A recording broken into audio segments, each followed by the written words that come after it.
yeah, we want retribution. Oh yeah, we want retribution.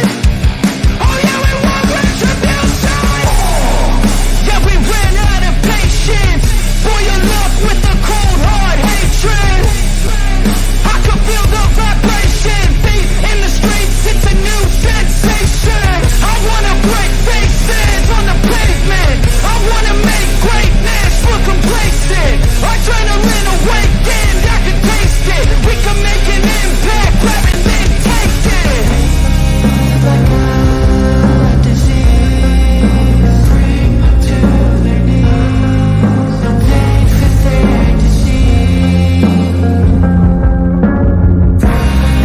Just like a weed.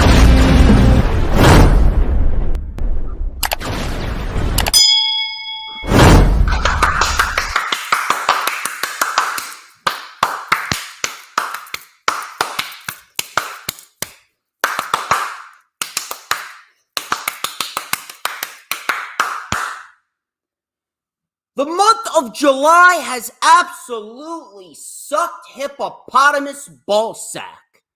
And I'm pretty sure a lot of you, especially if you're on the East Coast, will agree with me on that because it's been raining, and when it's not raining, it is as hot as a fucking sauna outside, and all I want is 70, 75 degrees with a breeze. But Mother Nature has decided to be a bitch all month. It is what it is. But regardless of that, we're rocking, we're rolling, we're getting down to the nitty and the gritty, and the fact that everyone here is gathered up together, that could only mean that it's Saturday! You know what that means. We're live! Ladies and gentlemen, I'm the one and only DJ Storms, and I would like to welcome each and every single one of you to the greatest fucking show on earth, streaming live on 4 different platforms and 6 different accounts. Lots of shit to get into. And as of course, many of you already know who I am. I am known as Mr. Controversy and the operator of the best damn Twitter handle.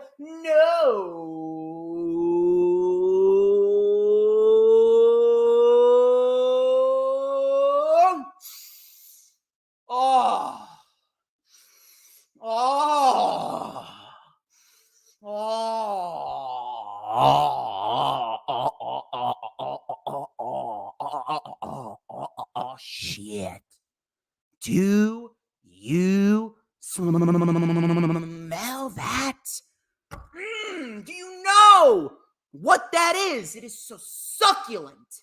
It is so extravagant. My God, right there, that is the smell of pure fucking excellence. Wait for it. Wait for it.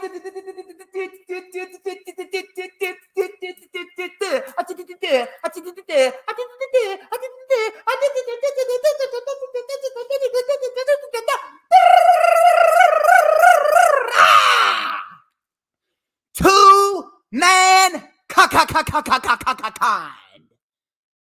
Yeah. And this is the official lightning flash update for Saturday, July 15th, 2023. Halfway through the month of July. It's absolutely ridiculous. I don't even know what to fucking say at this rate. I really don't. Hot as shit. Did we not turn up the central air? Yo, Thunder, did you turn up the central air? Unbelievable. The fact that I got to remind him of this. His specialty is drums, not central air. We have a nice, solid crowd, though, I see. James Punaseca, thank you very much for joining. Mr. Hoolagrim, he will be on my channel very, very soon for the Rewind for Death Before Dishonor. Dee Dee, as per usual, she is always here to support. Sarah Habka, the final hoss, thank you very much for stopping by. You are awesome. Mysterious King, I see, He commented earlier in the chat. And yes, I do make coffee nervous. I don't need no fucking coffee. I ain't on anything right now. No coffee, no soda, no cocaine. This is all natural energy right here. And on top of that, I did just get a nice haircut, so I feel like a new man. I feel refurbished. I feel refreshed. We have a lot of shit to get into.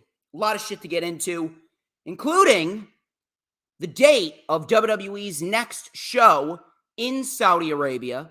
We also got news on LA Knight becoming a babyface, and it seems as though that is the case, seemingly as to what happened on SmackDown. Bray Wyatt is still not cleared for an in-ring return. Yeah, bullshit right there. You know why? You know why he's not coming back? Because the moment that Vince takes a look at him, he'll take one look at him, and 10 seconds later, he'll fire him. Warner Brothers and AEW are in some deep, very, very important, extensive talks about television rights. And CM Punk has been busting his ass trying to get back into the good graces of the AEW locker room. And we will discuss that and what is Punk's status, as he has been back for a solid month now, and everything has seemingly been very, very quiet. No, Billy, I would not implode if I was on caffeine. Matter of fact, caffeine wouldn't know how to handle me. I will be reviewing 3 shows. I will be reviewing Raw, Dynamite, and Rampage. No SmackDown review, specifically because I was at Outlaw Pro Wrestling, which is the independent promotion of Bull James. It took place in Bolero Snort Brewery in Carlstadt, New Jersey, last night. And Mother Nature, like I said in the beginning, she decided to be a bitch, and the event was originally supposed to take place outside.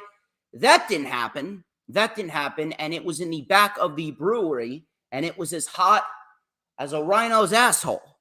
It was absolutely ridiculous. It was like a fucking sauna. I felt like the Wicked Witch of the West. I was just waiting for someone to say, I'm melting. It was so hot. It was absolutely ridiculous. But regardless of how hot it was, I had a damn good time. It was a very fun show.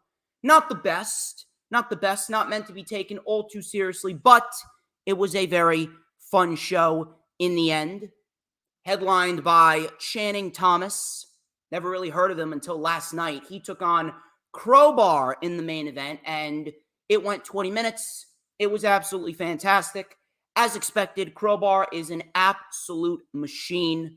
I don't know how the fuck he does it. He's going to be 50, and he is still operating as if he never left his fucking 20s, never left his fucking 30s. It's ridiculous.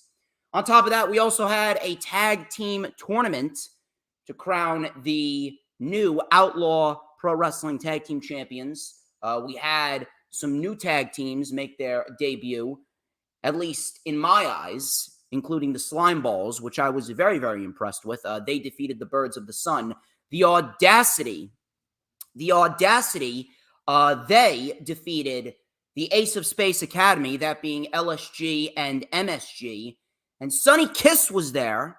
Him and his partner, I can't remember his name. I think it was Tim something. I don't know. They defeated Kenny Bangle and Bulldog Pittman, the Silk City Kings, which I was rather pissed about, simply because of the fact that the Silk City Kings, they have been taking way too many L's this year.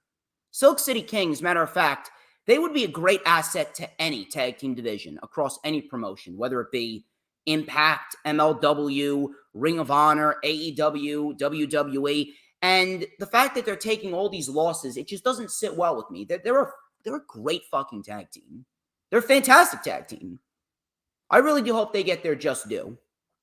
I understand that you can't win them all, but losing to Sonny Kiss, of all people, I mean, come on, talk about a career killer. They deserve better. That vlog will be up for you guys next week. I plan on uploading that on Wednesday, and it will be a pretty mellow week of content. I will be streaming, though, next Tuesday. Because next Tuesday, My man Jay Leto is coming back on the channel, and we will preview and predict everything going down next Friday, because next Friday, July 21st, is Ring of Honor.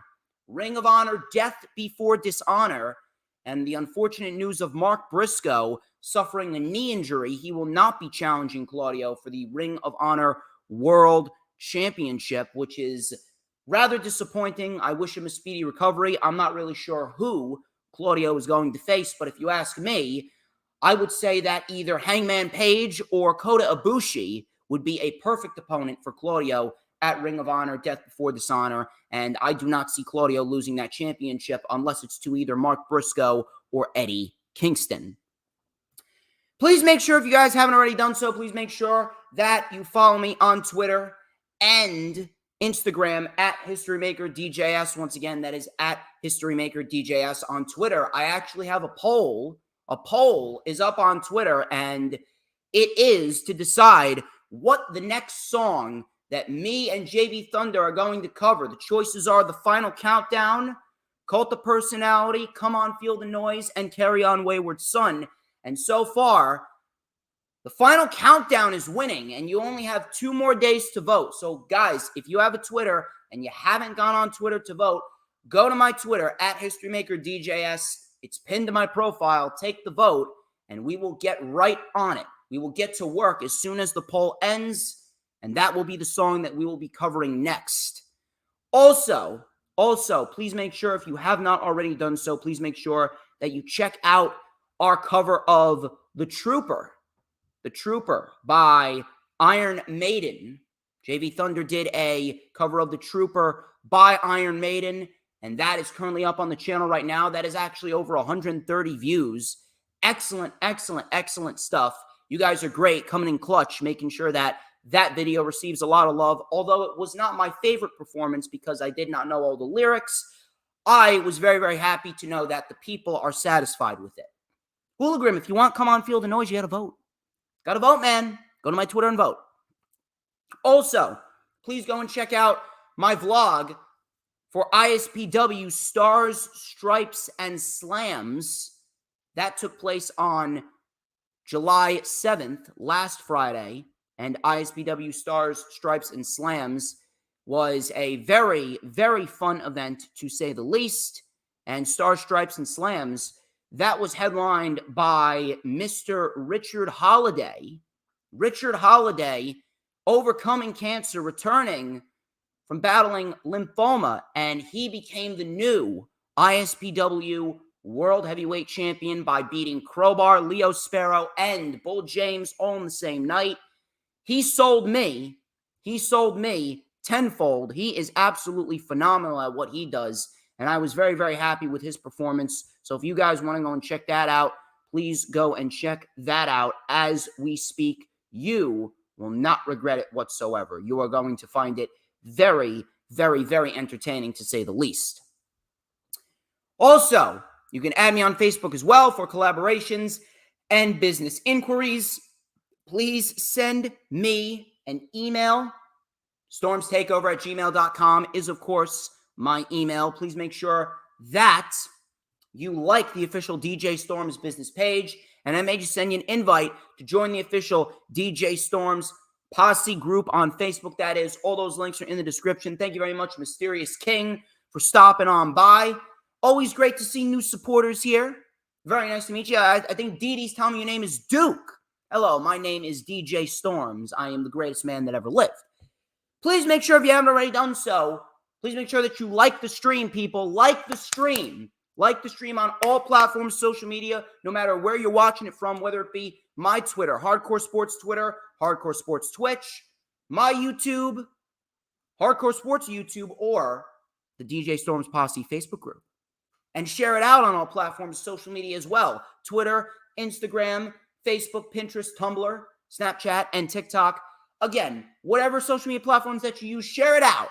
Everyone share it out. Hooligram, share it out. Dee Dee, share it out. Mysterious King, share it out. Peanuts, share it out. Share it out, because we want to get as many people in here as possible, because everyone needs a little bit of DJ shizzle dizzle in their life, all right? Everyone needs it. Everybody needs it. You gotta want it. You gotta love it. Sound like fucking Booker T now.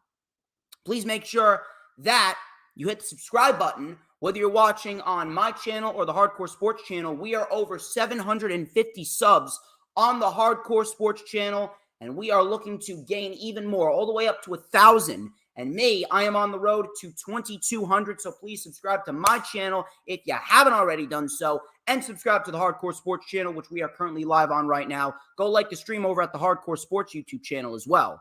And of course, please make sure that when you hit the subscribe button, you hit that notifications bell with a huge coup de grace. That way you will know whenever I pop up on YouTube. Because whenever I pop up on YouTube, oh baby, it is the best time to be on YouTube. You know why? This is everyone's favorite part of the stream right here. The favorite part of the stream always takes place in the beginning because let me tell you something. When I pop up on YouTube, it is the only time that you're going to get to see this glorious sideburn chin strap combination and this beautiful mustache these days. And of course, this beautiful hairdo right here. And I did not come alone because I brought this beautifully crafted magical ace black comb, and we're going to light it up right here on YouTube, on Twitch, on Facebook, and on Twitter with a little and a dash of and a whole lot of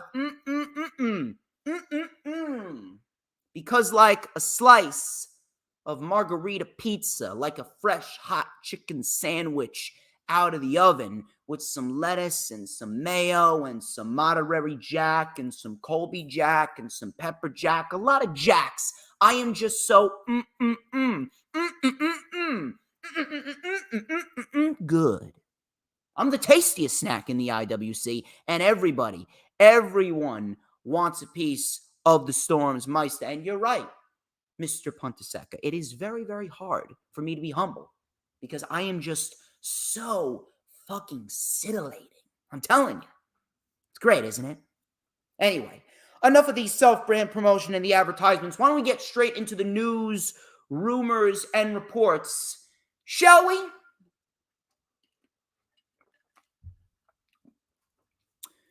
So apparently, WWE has pretty much internally set their next premium live event in Saudi Arabia. According to Brandon Thurston, it looks like it will be Crown Jewel on Saturday, November 4th. And I don't really have much of an issue with that. I never really had a problem with the events in Saudi Arabia. The only problem that I have is the same problem that usually happens with all of WWE programming, minus their premium live events, because the premium live events this year, every premium live event that we've had this year has been very solid, minus the Royal Rumble. The Royal Rumble was fucking awful. That was a terrible show. Every other pay-per-view has been just fine. Night of Champions and WrestleMania, The Chamber, Backlash, Money in the Bank, all good. They've all been fine. I'm pretty sure SummerSlam's going to be fine too. I'm pretty sure SummerSlam's going to be fine too. But at the end of the day, it doesn't matter where the show is. It doesn't matter where the show is, whether it's in Saudi Arabia, whether it's in London, whether it's in Puerto Rico, whether it's in Los Angeles, whether it's in New Jersey or Texas or Minnesota, Indianapolis. I don't care where the show is. All I want is for WWE to put effort into their shows. And based on the solid streak of premium live events that we've had this year, I don't have an issue with it being in Saudi Arabia because the last Saudi Arabian show in Crown Jewel, that was a damn good show. Headlined by a great main event with Logan Paul and Roman Reigns. That was awesome. So I don't have an issue with WWE going back to Saudi Arabia. And at this rate, I don't think anyone should. As long as they put effort into the show and as long as they give you a good show, a reason to watch, as long as they give you quality pro wrestling, then at the end of the day, it doesn't matter where the show is. It's meaningless to complain about where the show is being held. Just give us a decent show. I got a report from Better Wrestling Experience, who has actually been very, very credible in the realm of wrestling journalism as of lately. He's been a very credible insider, and I've been reporting news from him a lot over the last couple of weeks. Better Wrestling Experience reported that WWE has a shocking angle in place for JD McDonough on the main roster. he responded, did Better Wrestling Experience, to a fan who asked him about JD McDonough by stating, and I quote, "There's a story brewing for him. A shock factor is needed," end quote. Now, I'm not really sure what they mean by a shock factor, but if you ask me, the only logical storyline, the only logical angle that JD McDonough would fit in is if JD McDonough is a replacement for when Damian Priest gets kicked out of the Judgment Day. It seems as though they're looking to build towards another match with Seth Rollins and Finn Balor at SummerSlam, and Damian Priest pretty much said, listen, if you don't get the job done, it will be handled because he has the Money in the Bank briefcase. So at the end of the day, it would kind of make sense for Damian Priest to be kicked out of the Judgment Day out of sheer rage on Finn Balor's part, because Finn Balor, he's pissed off. He's pissed off that he couldn't get the job done on Seth Rollins, and Damian Priest is waving around this Money in the Bank contract in his face, dangling it in front of him like a fucking carrot, and he's a rabbit. And obviously Finn Balor would snap, Damian Priest would be exiled, and in would slide JD McDonough, because at the end of the day, many people who have paid attention over the years, you would know that JD McDonough, Jordan Devlin, whatever you want to call him, he was trained by Finn Balor. JD McDonough is a pupil of Finn Balor. So it would make sense for JD McDonough and this dark, very somber gimmick that he has. It would make sense that it would fit right into Judgment Day. And JD McDonough, he needs some. He hasn't been seen in how many weeks? 8 weeks? Where the fuck is he? He made one appearance, 2 appearances, not even. Made 1 or 2 appearances on Monday Night Raw and then seemingly fucking vanished, almost as if they dropped the whole angle of Finn Balor potentially recruiting JD McDonough. Where is he? Where's JD McDonough? Where's Cameron Grimes? Where's Dexter Lumis? Where's Johnny Gargano? Where are these guys? Stupid. I really do hope that they get the ball rolling. I really do. Now, JD McDonough, he would fit great in Judgment Day, but truth be told, I don't want Damian Priest to be excommunicated. Judgment Day right now is better together. But look, it seems as though WWE, for the moment, is high on Damian Priest. How high on Damian Priest will they remain? I don't know. Because again, the powers that be are in favor of Priest. And that's fine. But at the end of the day, the powers that be do not concern Triple H. Triple H is not in charge anymore. Triple H hasn't been in charge since the beginning of the year when Vince McMahon got unanimously elected to the WWE Board of Directors. And he got unanimously reelected as chairman. So at the end of the day, Triple H has little to no power whatsoever. And if he does, he is hanging on by a thread. He's hanging on by a thread. And I've said it once or twice. If Triple H was not married to Stephanie, Triple H would have been fired from WWE a long time ago.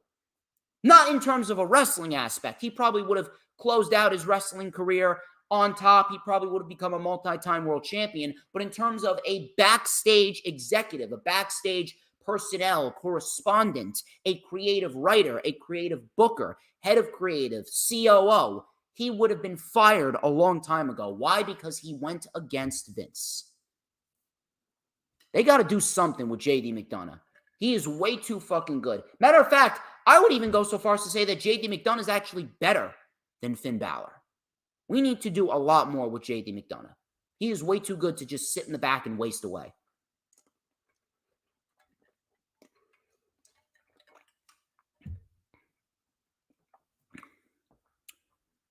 Fightful.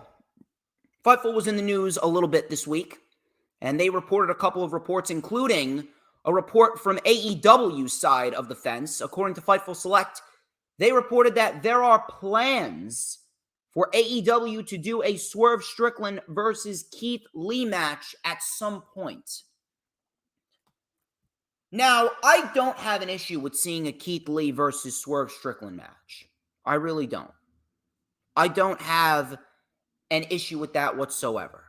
I really don't. But I can't be the only one that has this on his mind. It feels like they waited too long. Really has. I'm not really sure what exactly is going on internally with AEW. And I know that Tony Khan, he's got a lot on his mind and he has had a lot to put into place. And now he's starting to get into a real solid groove. This has probably been the best summer for AEW that we've ever had. AEW's been on absolute fucking fire since Double or Nothing. Since Double or Nothing, we have had match of the year candidates left and right. We've had great storylines. We've had some great angles. We got phenomenal fucking programs playing out with the Elite and the Blackpool Combat Club, and now this budding bromance with MJF and Adam Cole, and what's going on with Punk and a potential feud with Samoa Joe, and Bullet Club Gold is adding new members. Jay White is a focal point on Collision. Andrade is back, and Andrade is going at it with the House of Black. He's probably going to recruit Rush and Dralistico to go up against them. The Owen Hart Cup tournaments. Tony Storm, she's doing phenomenal shit as per usual. I mean, she's Tony fucking Storm. Chris Statlander is doing great shit as the TBS champion. Willow Nightingale's having one hell of a fucking year. There's a lot of good stuff going on in AEW. There really is. This has been a great summer for the company. But Swerve Strickland and Keith Lee, I don't want to say that they've been bad, because they haven't. We've had a couple of decent material with Swerve Strickland and Keith Lee. Keith Lee had a very nice showing in the Face of the Revolution, the Blackjack Battle Royal at Double or Nothing with Orange Cassidy. Swerve Strickland has been putting on bangers with the likes of Darby Allin and Orange Cassidy and many others. You throw Swerve Strickland in there with anyone. He just put on a great fucking match with Nick Wayne last Wednesday on Dynamite. Fucking unbelievable. But when they had their breakup back in December, everyone was excited for it, and Keith Lee was selling the effects of that swerve stomp with the cinder block, right? And then he came back, and we all thought that they were going to do something on the pre-show for Revolution. We thought that we were going to get Swerve versus Keith Lee on the buy-in 0 hour for AEW Revolution, and then they ended up throwing the Varsity Athletes versus Mark Briscoe and the Lucha Brothers, which I didn't have an issue with. I thought that that was a great six-man tag. I thought that was an excellent trios match, but at the end of the day, it really didn't mean anything in the long run. It didn't. It went nowhere. It was just a great match. It went 13, 14 minutes, and that was it. It was completely forgotten about. Meanwhile, with Swerve and Lee, you could have actually have done something of substance. It also seems as though Swerve has been focused on a little bit more than Keith Lee. It just hasn't felt right. Swerve Strickland and Keith Lee had a very hot breakup, and then when Keith Lee came back in February, we all thought that they were looking to do something at 0 hour for Revolution. They didn't. They did a trios match with Mark Briscoe, Lucha Bros, and the Varsity Athletes. And Keith Lee and Swerve Strickland, it kind of just fell by the wayside. Tony Khan has been putting out some great material this year, but he's not perfect. Some things are going to end up falling by the wayside because Tony Khan cannot do anything, and Swerve Strickland and Keith Lee, that's one of them. That program has been one of them, and based on where they are now, it almost feels like everyone is just waiting for them to just move on. We want something else for Keith Lee. We want something else for Swerve. We all thought Swerve was going to beat Orange Cassidy. That never happened. It definitely feels like they waited way too long to do a Swerve Strickland versus Keith Lee match. It should be a decent match when it happens, but how many people are going to care? Not as many as how much would have cared back then. I don't know. I genuinely don't feel as though a lot of people would care about a Swerve Strickland Keith Lee match if they did it now, more so as how much they would have cared about it back then. There was more people invested in it back then. They're still doing great shit. They're not buried. They're not buried, but they're not doing anything of note.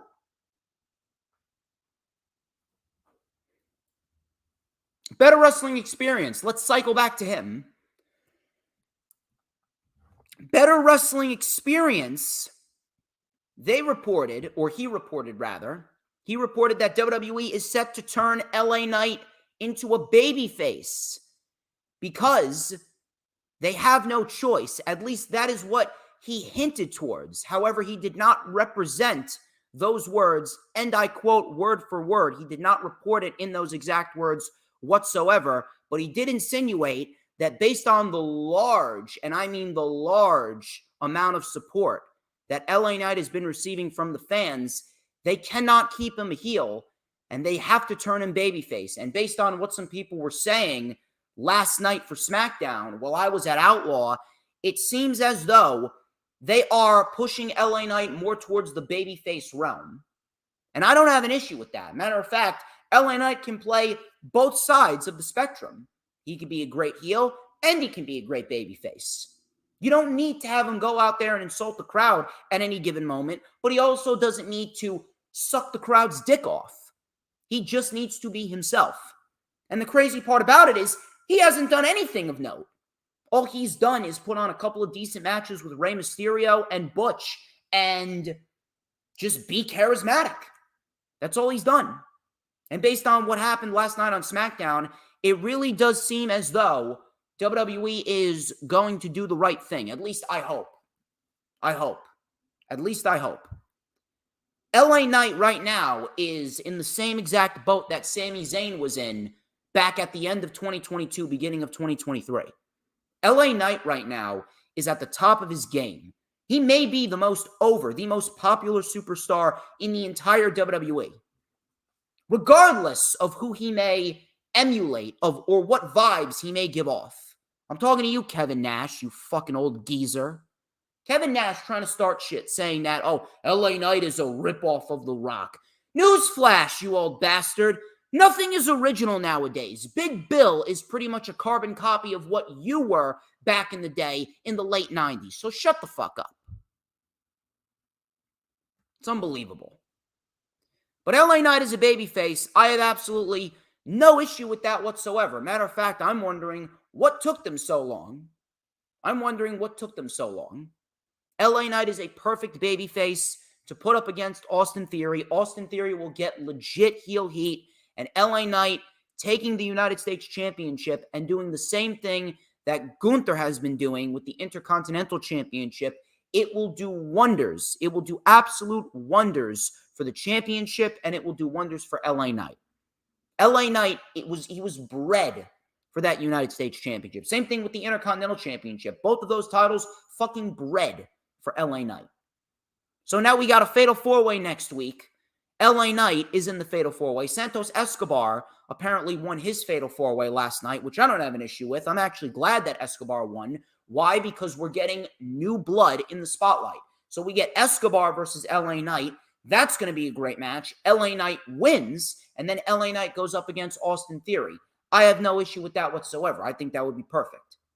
LA Knight is a babyface. It looks like, at least for now, WWE might be listening to the audience. So LA Knight is going to get what he deserves, and that is a championship in the form of the United States title. Moving on here, I got a report from multiple sources, including WrestlingNews.co.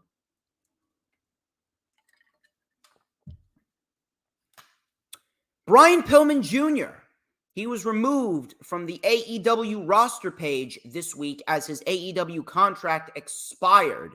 And then it was reported by more sources, including Ringside News, that he was actually at the WWE Performance Center this week training.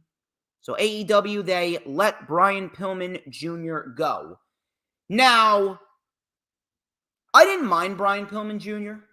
I thought he had a decent amount of upside, and I thought that his tag team with Griff Garrison, I actually thought that they could have done a little bit more with that. I really thought they could have done a little bit more with Griff Garrison and Brian Pillman and the Varsity Blondes, but it didn't really go anywhere. I thought Brian Pillman Jr. was a very solid wrestler, but in the end, there was just so many people ahead of him. Realistically speaking, who would you rather see on television? Would you want to see Brian Pillman Jr. or Bryan Danielson? Brian Pillman Jr. or CM Punk? Brian Pillman Jr. or Darby Allin? Sammy Guevara? Hook? Jungle Boy? Wheeler Yuta? Daniel Garcia? Shibata? Orange Cassidy? Lance Archer? Keith Lee? Swerve Strickland? Who would you rather see? Brian Pillman Jr. is great, but he kind of falls in the same category as Scorpio Sky. Great wrestler, but really not much of an emotional connection. And that's not because they can't talk. That's not because they don't have good characters. At the end of the day, they'll get themselves over just fine. But in the end, there's just so many people who the fans would rather see. And that's the problem with having such a stacked roster. It is what it is. At the end of the day, I actually do believe that Brian Pillman Jr. could benefit greatly from going to WWE. If he is to get signed by WWE and you put him on NXT, I genuinely believe that he could break out. He could genuinely break out. There's a lot of great talent down in NXT for Brian Pillman Jr. to work with. But Brian Pillman Jr., he didn't succeed in AEW.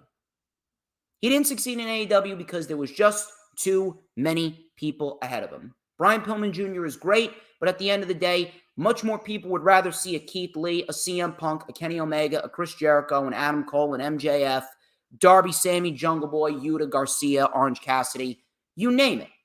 You name it. It is what it is. However, if Brian Pillman Jr. goes to NXT and the talent that he could work with in NXT, the likes of Carmelo Hayes, the likes of Dragunov and Dijak and Eddie Thorpe and many other people, Tyler Bate, Wesley, Mustafa Ali, now that he's down there, that could very well be what Brian Pillman needs. He needs an opportunity like that in a realm that's a lot smaller, and it's on television, so he's going to get a decent amount of showcase. That could very well be Brian Pillman Jr.'s ticket to breaking out in this industry. So if he goes to WWE, I would have absolutely no problem with that at all. I will keep you guys updated as to what happens with Mr. Pillman Jr. Moving on here, let's cycle back over to Fightful. And Fightful Select, they reported that Bray Wyatt has still not been cleared for a return to WWE action. Yeah, Sure he's not cleared. Sure he's not cleared. I want you guys to think about when Bray Wyatt came back. I remember where I was when Bray Wyatt returned to the WWE back in October. I was over at my friend Jess and Roman's house, and we were watching Extreme Rules, and I remember the lights were going out, and all the Firefly Funhouse characters were appearing all over the arena, and then Bray Wyatt, he came out of this cave with a light illuminating out of it, and it looked great, and he took his mask off, and you didn't see the crowd, but you heard the crowd fucking erupt in cheers. It was great. And he was doing some really solid material with LA Knight. He was doing some great shit with LA Knight. And then all of a sudden, we get to the Pitch Black match. And everything just completely shits the bed. It doesn't even go 5 minutes. Match doesn't even go 5 minutes. And they were doing fine. You could have done a little bit more. If it would have gone 15, 16 minutes, maybe it would have been pretty decent, but you didn't. You had a match go 5 fucking minutes, and then you had Bo Dallas dressed in the fucking Uncle Howdy outfit jump off of a platform onto LA Knight with fire and smoke coming out, and it just looked fucking cheesy.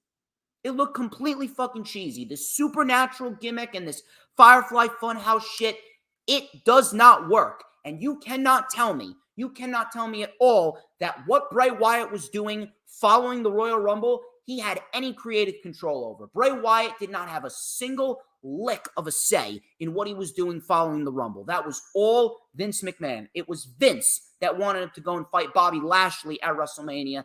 That never manifested. Was Bray Wyatt legitimately injured? Possibly. He could have been. But this long? You really think that Bray Wyatt would have been injured for this fucking long? I call bullshit. I call this very, very interesting scent that I'm inhaling into my nostrils. It smells like horse shit. Complete, utter horse shit. If anyone believes this ridiculous fucking report that Bray Wyatt is still not cleared after all this time, what the fuck does he have? Did anyone care to elaborate on what the fuck he has? I realize that Bray Wyatt's a very private individual, but I mean, come on. What the fuck does Bray Wyatt have that he's been out of action for this fucking long? He was perfectly able to walk around, to talk, to speak, to move. He was perfectly able to do all of that shit prior to his disappearance off of television. You know what the problem is? Vince McMahon's the fucking problem. That near 80-year-old demented piece of shit is the problem. You know why Bray Wyatt's not coming back? Because he knows the moment he steps back onto the scene, Vince will take one look at him, and say to himself, I need to get rid of this guy. Didn't I fire this guy because he was a drama king? Didn't I fire this guy because he was making too much money? Bruce, why is he back? I didn't hire this guy back.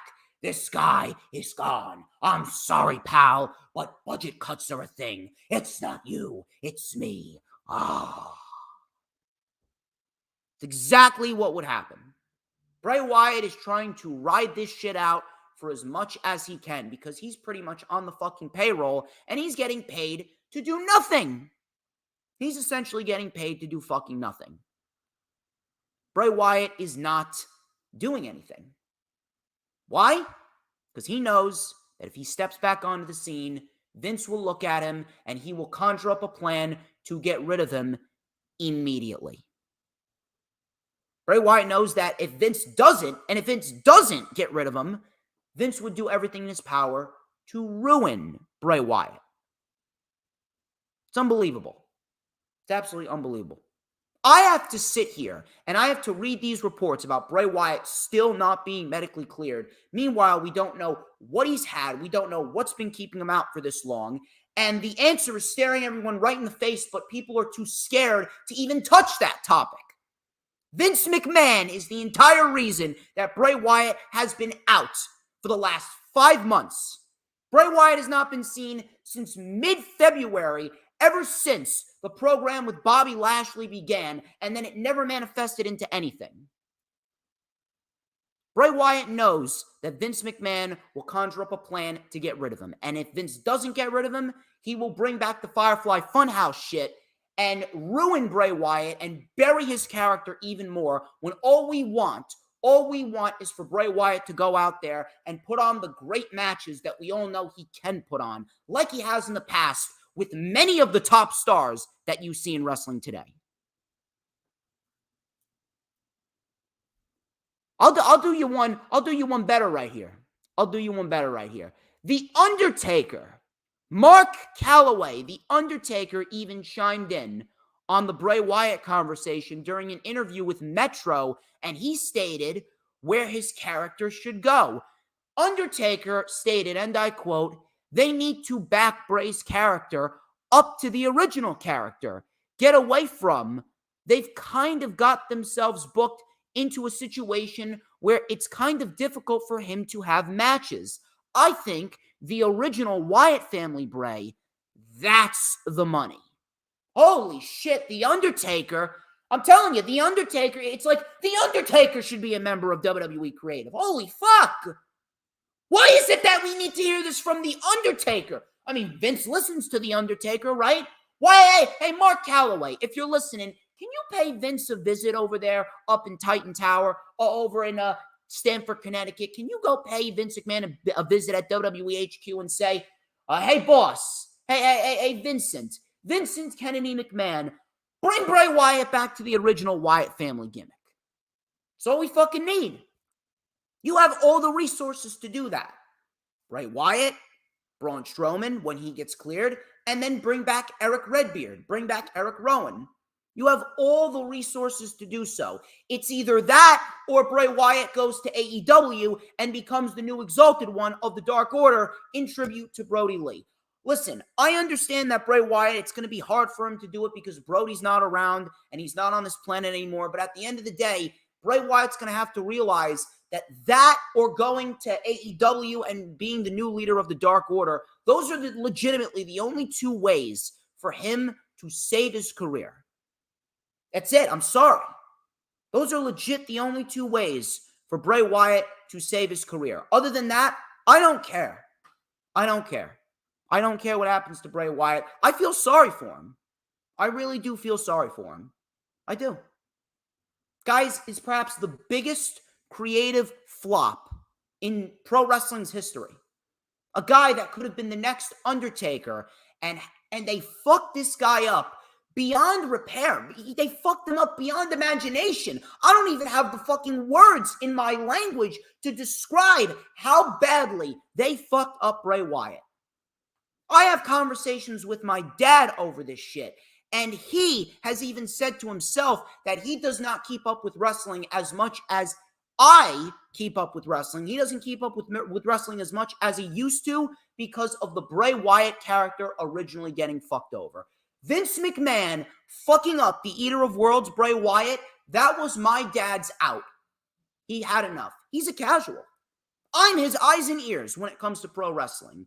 He just cannot watch pro wrestling because every single time he watches pro wrestling, he is reminded of how badly they fucked up the Eater of Worlds Bray Wyatt. That was the best version of Bray Wyatt ever. He was putting on bangers with everyone. Moxley, Rollins, Jericho, Roman, everyone. Put on a great match with The Undertaker at WrestleMania. He was putting on bangers left and right. Finn Balor was in there as well. It's unbelievable. It's unbelievable how badly they ruined him. Maybe they need to start listening to the fucking Undertaker.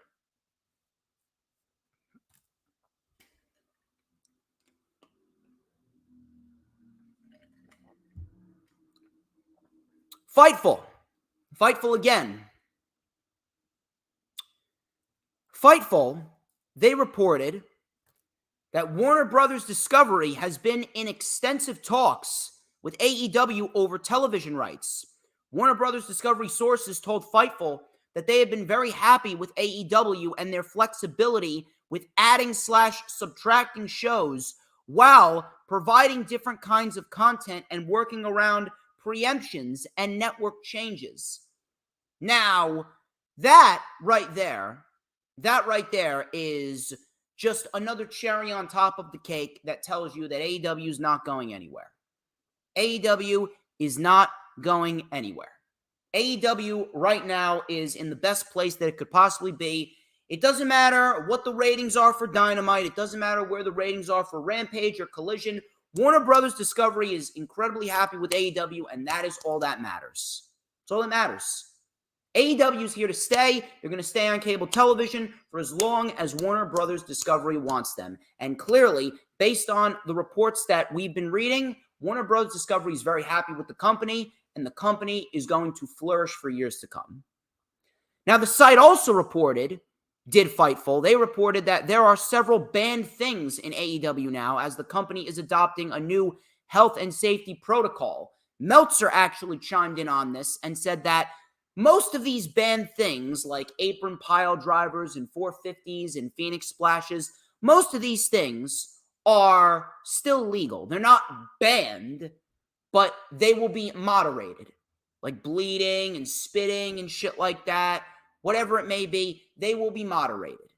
It's not going to be over the top. It's not going to be all too crazy, but I don't think we're going to see much of a change on AEW television as a whole. I really don't. Most of the crazy shit, like fighting in the crowd or bleeding in the crowd, that'll probably be done once in a blue moon. I don't think that's going to be done as often as we see it. But in the end, I don't expect much to change in terms of these banned things or these banned moves on AEW television. I really feel as though it's just a non-factor. It's just a non-factor, and this report was pretty much just thrown out there to spark up some drama, spark up some conversation, get some clicks, get some likes on a couple of tweets. That's all this was. I'm not really too concerned about it. Matter of fact, it's going to be a nice test for the roster as a whole to see how well they operate under pressure like this. So I don't have an issue.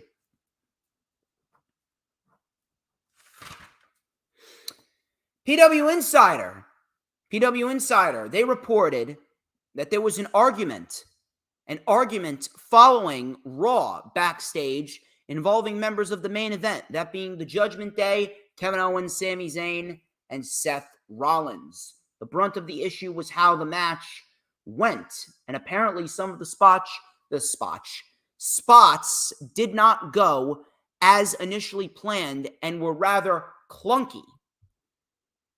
Now, some people wanted to make it out as if it was a legit brawl, but in reality, it was not. WWE has a very, very, very stern policy, and they watch over their talent like hawks. So it's a rarity that you hear about this, and it seems as though when this came out, everyone just blew it out of proportion, and everyone wanted to make it a lot more serious than it really was. In the end, all this was some people expressing their disapproval of what happened in the main event. Not every match is going to be smooth. Not every match is going to be smooth. Not every match is going to be botch-free. There are going to be some slip-ups. I saw a fucking slip-up at Outlaw Pro Wrestling. Max St. Giovanni went to run the ropes. He went to dive up to the middle rope, and he slipped. He slipped because of how hot it was. He slipped because of all the sweat. Look, stuff like that's going to happen. It's going to happen, and you can't do too much about it. But do I believe that there was a fight? No.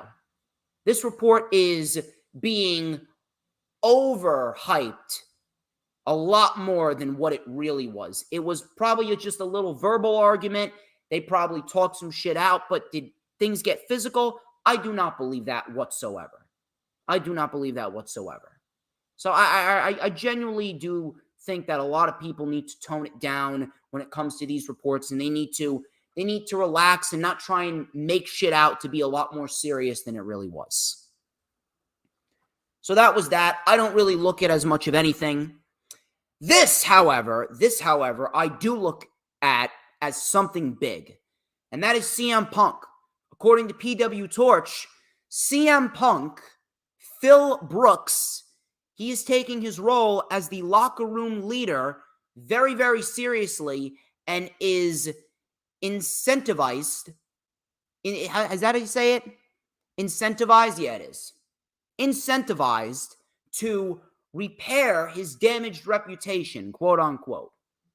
Punk is very determined and incentivized to repair his damaged reputation based on what happened back in September, as many of you know, with Ace Steel and the Elite, specifically Kenny Omega and the Bucks. They had a backstage brawl which resulted in chairs being thrown and people biting other people on the arm and Nick Jackson getting a black eye, and apparently CM Punk's dog Larry was involved in it, which was bullshit from the start. People coined it Brawl Out. The belief is that he is taking pride in the idea that Collision is his show. The positives towards Punk isn't shared by everyone in the locker room. However, overall, the response to him is looking like it is moving in the right direction, according to PW Torch. There were some concerns over the digs at the Elite during the debut episode of Collision when Punk made his return, but those seem to have died down and nothing was said since then. And if that's the case, this is actually a very, very good thing to hear. It's very, very pleasing to hear, to say the least. And CM Punk being the locker room leader for Collision and trying to repair his damaged reputation, I am glad that Phil Brooks is taking this a lot more seriously than, we initially anticipated him to take it. I actually thought that things were going to be a lot more difficult, but it seems as though Phil Brooks has actually taken a very professional approach. He's actually taken a very, very calm, cool, and collected approach, which is very, very mature on his part. And it really does show a sense of character growth. And I'd like to believe that his character growth is going to continue going forth into the summer. And based on what happened with the interview and how he apologized to Tony Khan for putting him in that scenario and how he genuinely felt sorry for what he said and what happened, now all we need is what's going on with the Elite. I don't know what's going to happen. I'm not sure how it's going to play out, but it genuinely feels as though the Elite is on a collision course for All In with CM Punk and FTR, because they are a trio right now, and if FTR loses the tag team titles, I don't think they're going to lose them tonight. I don't think they're going to lose them tonight at all. I think they're going to retain him tonight, and then I think they're going to lose him to MJF and Adam Cole, because MJF and Adam Cole, they are fucking excellent at what they do. And if anything, I would extend that shit out over a year with MJF and Adam Cole, because that right there, that could be their Sami Zayn bloodline storyline if they want to go that route. And as you can see, everything is just so fucking positive. Everyone is just gravitating towards this budding bromance with Adam Cole and MJF. It's great.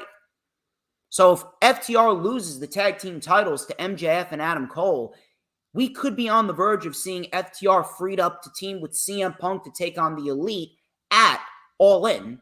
Because where does the Elite go after Blood and Guts? This is the end. Wednesday will be the end of the line for the Elite and the Blackpool Combat Club. Where does the Blackpool Combat Club go? They could go and fight the House of Black. They could go off and fight the House of Black. Maybe Blackpool Combat Club fights FTR and CM Punk. Who knows? It's a possibility. We'll have to wait and see. But either way, Blackpool Combat Club going up against House of Black and the Elite going up against Punk and FTR, that right there would be picture-perfect 2 money trios matches for All In, and that would pack even more seats into Wembley Stadium. They're already at 70,000 tickets. 70,000 tickets already sold. They're going to pack that place, trust me. They are going to pack that place, and it is going to be a beautiful thing to see. Be a wonderful thing to see. But CM Punk, taking his role very, very seriously, this is a great thing. It's a wonderful thing, actually. CM Punk, after what happened and the shit situation that he got himself into, the Elite were just as much to blame. They have been instigating it for a while now, but Punk started it by getting way too wound up over whatever fucking dirt sheets were reporting about whatever reports with the Elite trying to, keep Colt Cabana in AEW because Punk tried to get him fired. CM Punk taking the necessary precautions to repair his damaged reputation, taking pride in being the locker room leader. That right there shows a sense of maturity that CM Punk has desperately needed for a while. Because after what happened back in September, it almost felt like what people in WWE were saying, what Triple H and John Cena were saying about Punk was right. But now that Punk is taking the proper steps to repair his reputation, now we could be on the verge of seeing that Elite versus Punk showdown, that feud that we've been waiting for months. Those are your news, rumors, and reports, and I hope you guys have had a good time thus far. We are going to get straight into the weekly show reviews. We are going to be talking about Raw. We're going to talk about Dynamite. We're going to talk about Rampage. Like I said, no SmackDown. And based on what happened, it really looks like SmackDown was completely, and I mean completely, fucking missable. All that happened was Jey Uso is pretty much on a collision course against Roman Reigns at SummerSlam. I don't know what's going to happen at SummerSlam. I'm not sure if Jey Uso is going to win the championship, but to be quite honest with you, I don't care if he does, and I don't care if he doesn't, because Roman's title reign has essentially been rendered worthless. The title is nothing more than a prop. The title is nothing more than a prop, and Roman Reigns holding it, it's nothing. It's nothing now, especially after he already got pinned at Money in the Bank. I look at Roman Reigns, and I just feel nothing now.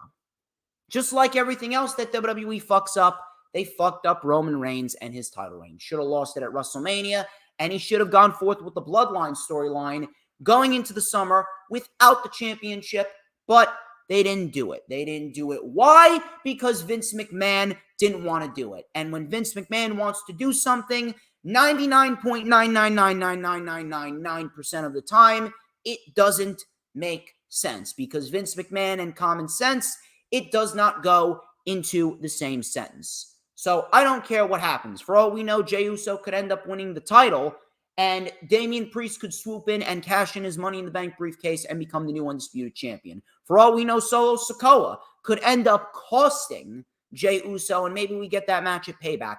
I don't know. I do not know what is going to happen at SummerSlam, but I don't care, because Jey Uso is a tag team wrestler, and tag team wrestlers, they are not going to get my investment if they're challenging for a world championship. Roman should have lost the title to Cody. Or LA Knight should have won Money in the Bank, and he should have cashed in on Roman Reigns at SummerSlam. Shotzi apparently shaved her head, and according to the people on Twitter, she shaved her head because her sister is undergoing chemotherapy for cancer. I hope that her sister overcomes it. I really do, because cancer's a fucking bitch. I really wish that they would find a cure for this terrible fucking disease already. But in the end, I am going to tell you that she does not look good. I'm sorry. I hope that her sister overcomes cancer, but I'm not going to sit here and tell you that Shotzi looks good. She doesn't. No one in WWE has given us a reason to care about Shotzi, so why would we care about Shotzi after she shaves her head? Matter of fact, all I see with Shotzi shaving her head, from a creative standpoint, from what's going on television, her career on the main roster is already dead and buried. They're just pouring more dirt on the gravestone. Stupid. Obviously, you got whatever's going on with the United States Championship. You got LA Knight potentially fighting Santos Escobar next week. No one gives a fuck about Charlotte Flair. Fuck Charlotte Flair. And Charlotte, Bianca, and Asuka, they're headed towards a matchup at SummerSlam. I mean, come on. A legitimately retarded person could figure that one out. A legitimate retard could figure that one out. That was SmackDown for you. That's SmackDown for you. Raw was not much better whatsoever. We barely got anything on Monday Night Raw. Barely anything on Monday Night Raw to sink our teeth into. The only positives about Monday Night Raw was the fact that Zoe Stark got a victory over Becky Lynch, and Ricochet and Logan Paul are headed on a collision course for SummerSlam.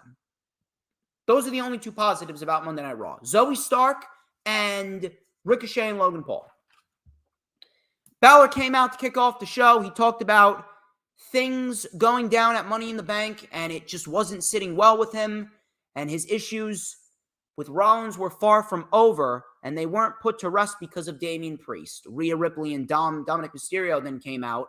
Rhea tried to calm Finn down to discuss things in the back. Rhea was trying to calm Finn down, and Balor said, Rhea, Priest cost me the title. Rhea then put the mic away from Finn's face. They had a couple of off-mic exchanges, and then Finn just left.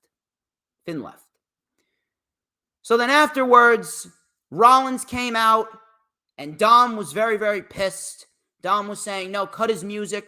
Rollins was eating buffalo wings and fries from Buffalo Wild Wings. I believe they were in... Where the fuck were they in? Where the fuck were they in? Baltimore? Where the fuck were they in? Pittsburgh? I think they were in Baltimore, right? I don't know.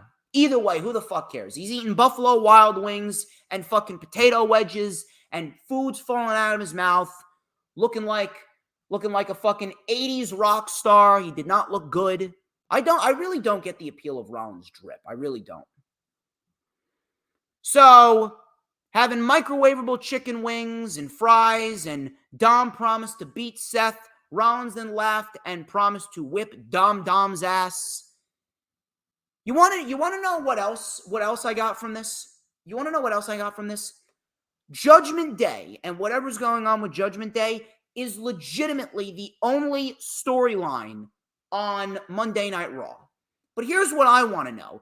If they're building towards another Seth Rollins versus Finn Balor match, why did you do it at Money in the Bank only to have it be looked at as nothing more than a 12.5-minute pay-per-view match that would have been better suited for Monday Night Raw? Why was that match so disappointed? Why was that match essentially used as a setup to get another matchup between Rollins and Balor at SummerSlam? Why didn't you just do Rollins versus Priest at Money in the Bank, and then you could have done Balor and Rollins at SummerSlam, and then we could have actually gotten a legit 7 years in the making style match, and we would have gotten a match worthy of being called a pay-per-view match. But no, instead we got a lame, very generic, very toned-down 12.5-minute match that was mainly used as nothing more than to further the dissension of Judgment Day between Balor and Priest. This is WWE's problem. They do shit way too early. How would it have looked How would it have looked if we had that eliminator match with MJF and Adam Cole, and those two did not give it their all like they did? That was a pay-per-view main event level match that kicked off Dynamite a couple of weeks ago. That was pay-per-view worthy. That match was better than what Rollins and Balor did. How is that even possible? How is Rollins and Balor even associated with the word disappointing? It's ridiculous. WWE ruins everything. Drew McIntyre and Matt Riddle, they took on Imperium.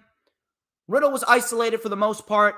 Kaiser with some stiff uppercuts. Riddle then with a Pele kick and a brainbuster by Vinci. Vinci got a 2 count on Matt Riddle.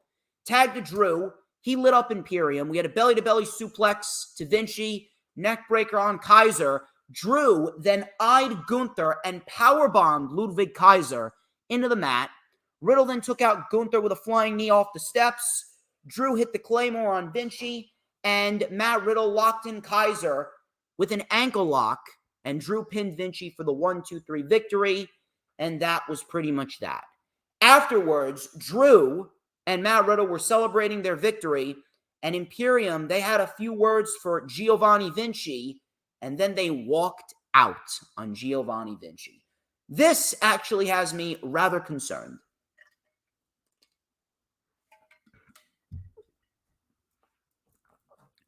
This actually has me rather concerned because unless you're a half retard that don't know jack shit about wrestling, or you haven't been paying attention to what's been going on with Gunther and Imperium over the course of the last 16 months, you would know that Giovanni Vinci was not called up with Ludwig Kaiser and Gunther back in April of 2022.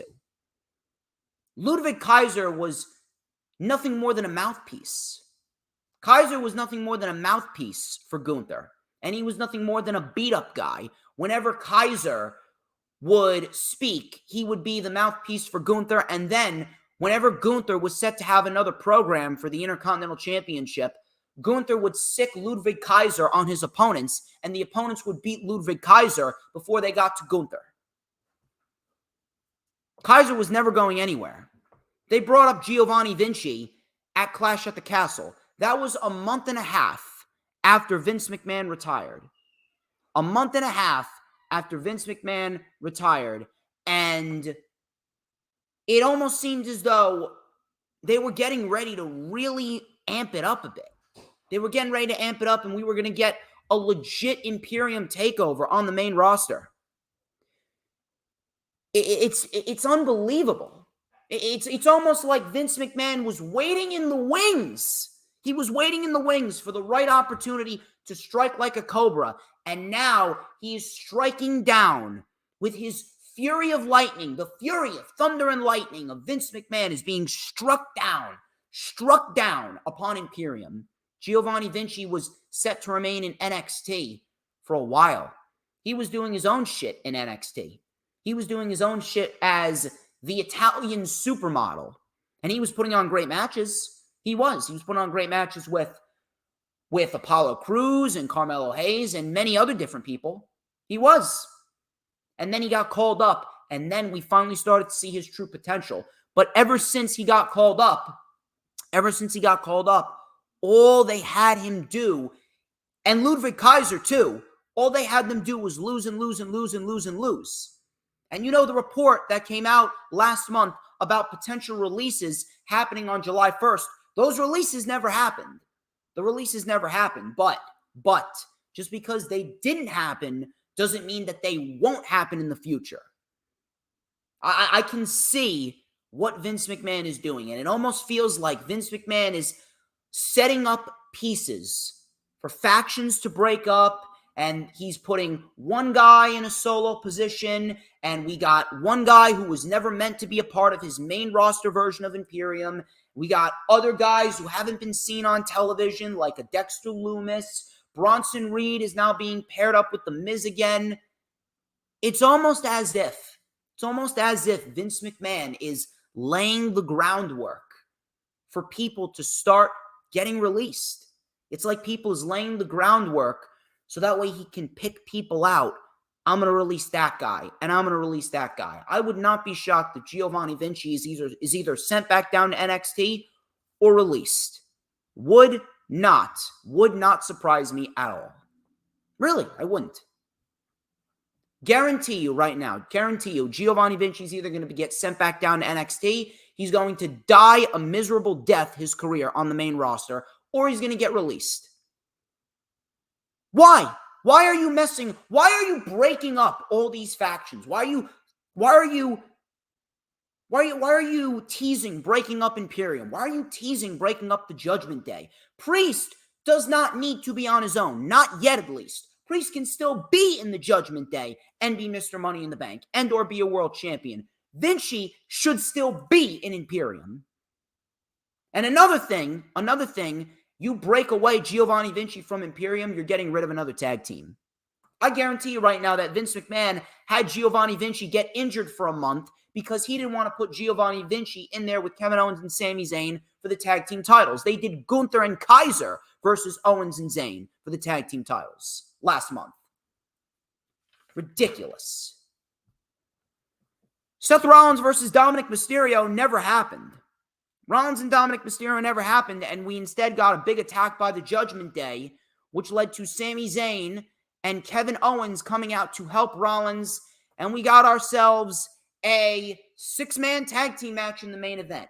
And the one thing that I kept on thinking was, holy shit, is Judgment Day finally getting their tag team title match? Because if you guys remember, listen, I know that WWE, Vince McMahon tends to have a very, very short memory. He doesn't remember what he had for breakfast this morning. But I remember very well that in the middle of May, heading into Night of Champions, the Judgment Day actually got a victory over Kevin Owens and Sami Zayn in a non-title match. They got a victory over them in a non-title match, and then they seemingly just forgot about that. And they went on and they challenged Rollins for the World Heavyweight title with no rhyme or reason whatsoever. Finn Balor lost to Seth Rollins in the semifinals of the World Heavyweight title tournament, right? He lost to Rollins in the semifinals of the World title tournament, yet here is Balor once again challenging for the World Heavyweight title after he lost the tournament. Rollins getting these challengers, and yes, he had a very good match with Damian Priest. Great match with Braun Breaker, too. And now he's feuding with Finn Balor, and I'm sure they're going to have a great match at SummerSlam. I'm sure that they're going to outdo what they did back at Money in the Bank. They're going to have no choice but to. But why is the Judgment Day feuding with Rollins over the World Heavyweight title when they had nothing to do with Seth Rollins prior to Rollins winning the World Heavyweight Championship? The Judgment Day should have been the opponents for Sami Zayn and Kevin Owens going into Money in the Bank after Owens and Zayn beat Roman and Solo at Night of Champions. They beat the tag team champions on Raw and then seemingly forgot about it. Why is it that you have to wait 2 fucking months for them to follow up on something that they did 2 months ago? Makes no fucking sense. Judgment Day should have been the opponents for Owens and Zayn going into Money in the Bank in London. Pretty deadly. Listen, that was a fun match. Imperium, listen, another fun match. 2 fun matches right there. Owens and Zayn have been killing it as tag team champions. They're going to go down as the tag team of the year. But did Imperium deserve a tag team title opportunity? No! Outside of Gunther, Imperium has been nothing but a bunch of bums. Vinci and Kaiser have about 2 wins, 3 wins this year alone. The amount of wins that they have, I can count on one hand. Pretty Deadly has barely even been here for 2.5 months. And already they're getting a tag team title opportunity. Why? Because they won a gauntlet match? Judgment Day should have been the opponents for Owens and Zayn going into Money in the Bank. But hey, now they're finally getting their tag team title match. About fucking time. Ricochet and Logan Paul. They had a face-to-face. And Ricochet's promo ability apparently was heavily criticized by everyone. Listen, Ricochet is not the best promo, but I didn't really find anything wrong with Ricochet's promo. He didn't necessarily say anything that isn't already known. He didn't necessarily say anything that's groundbreaking, but he didn't stutter over his words. He didn't botch. Yes, his voice sounds a bit robotic, but I'm not going to sit here and tell you that, oh yeah, it was an absolute dog shit promo. It was just there. It was just there. But I'm not going to tell you that it was bad. He said exactly what he needed to say. Listen, you're not going to get an LA Knight promo with Ricochet. You're not. Whatever he said here, it was fine. Ricochet says that he does everything for the fans, but tonight I am here for Logan Paul. I know you're here. You've accomplished a lot of things here in WWE, and you and I have crossed paths multiple times. You jumped me after Money in the Bank, and what I'm not cool with is you going on your podcast and calling me unprofessional. If you got something to say, come out and say it to my face. So Logan Paul came out wearing a guinea tee, looking jacked with his sunglasses and the headband. And Logan Paul said, Ricochet, you are a little boy. You're incredible. It's always fireworks. But at Money in the Bank, all you cared about was me losing more so than you winning. And that makes you an unprofessional amateur. Ricochet said, let me tell you something. No one, and I mean no one here, wanted you near that briefcase. I worked for 20 years to be here, and I ain't going to let no one call me unprofessional. So don't you ever run your damn mouth about Ricochet again. Paul then said, or what? You see, Ricochet, I'm not going to be intimidated by a guy who's 90% forehead. I don't care about going viral. I have a knockout punch, and I don't think this is going to work out. Ricochet then did what he did in NXT when he was feuding with the Velveteen Dream, and he did a somersault plancha over the top rope, landed on his feet, and Logan Paul goes, man, that was great for a TikTok, but I am not about that. I'm all about making moments, and I'm all about living in the now. Pretty much saying, Ricochet, you're not worth my time. You're just a one-hit wonder. You're nothing more than a flippy-floppy goon. Paul then tried for a cheap shot, and he ended up getting dropped by Ricochet with a standing sliced bread. Very, very, very nice stuff. And if anything, if they wanted to, Ricochet and Logan Paul could end up being one of the best matches of the year. Not even lying to you. They could end up being one of the best matches of the year if WWE allows them to be. And I'm very, very happy that they're going with Ricochet and Logan Paul, because Ricochet, he deserves a lot better than just floating around in the mid-card. But with a big match like this against Logan Paul, if you do not know how good Ricochet is, if you were living under a rock or you have a fucking pea for a brain and you did not watch NXT Black and Gold back in the day, now you're going to realize what Ricochet is really all about. This is going to be a great showcase for both Logan Paul and Ricochet. Believe that. Believe it. You will see, absolutely, you will see the best Logan Paul match that you've ever seen.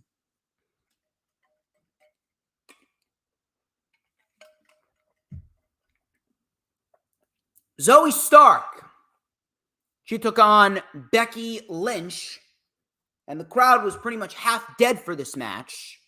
Half dead for this match, which was kind of disappointing considering that both of these women are very good.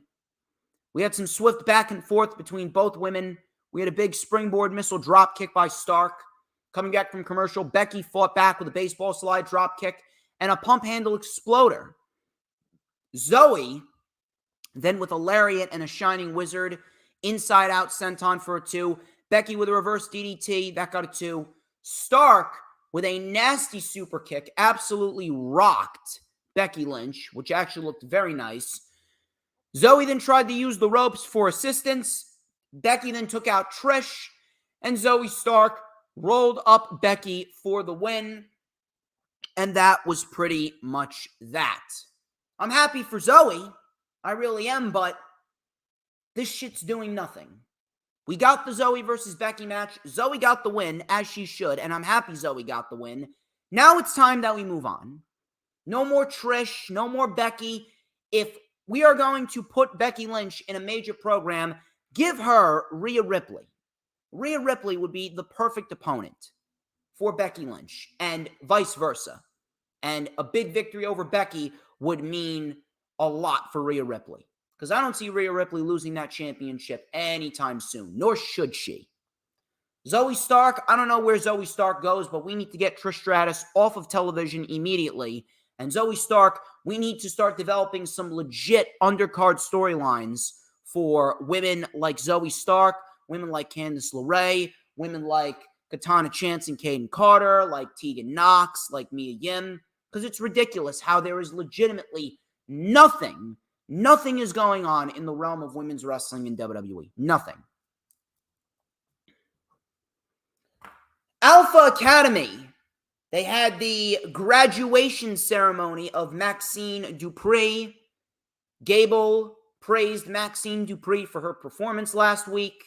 Maxine then accepted her diploma. The crowd was chanting, "You deserve it," like a bunch of marks. She then thanked Otis and Chad Gable. She said that her star will sparkle. Chad Gable then gave Maxine an official Alpha Academy varsity jacket before the Viking Raiders came out. Valhalla attacked Maxine and stole the jacket. And that was the way that segment ended. So let me get this straight. Let me see if I can sum this shit up for everyone here. The Alpha Academy finally, after all this time, turned babyface.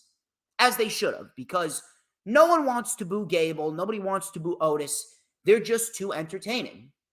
And right now, they are essentially becoming, slowly but surely, they're becoming the tag team version of LA Knight. Everyone fucking loves these guys.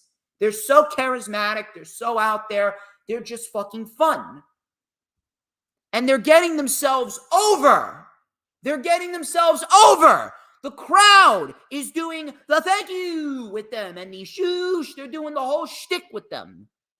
And yet they're stuck in this feud for 6 weeks with the Viking Raiders in Ring Around the Rosie singles matches and tag team matches that barely last 3-4 minutes. And now they're feuding because their manager, Maxine Dupree, had a fucking varsity jacket stolen by Eric's wife. You realize how ridiculous that is? Alpha Academy right now, this feud with the Viking Raiders and their managers over a fucking jacket, it is absolutely fucking ridiculous. It's ridiculous. Why isn't Otis and Gable being built up to challenge Owens and Zayn after SummerSlam? Because I don't see the Judgment Day taking the titles.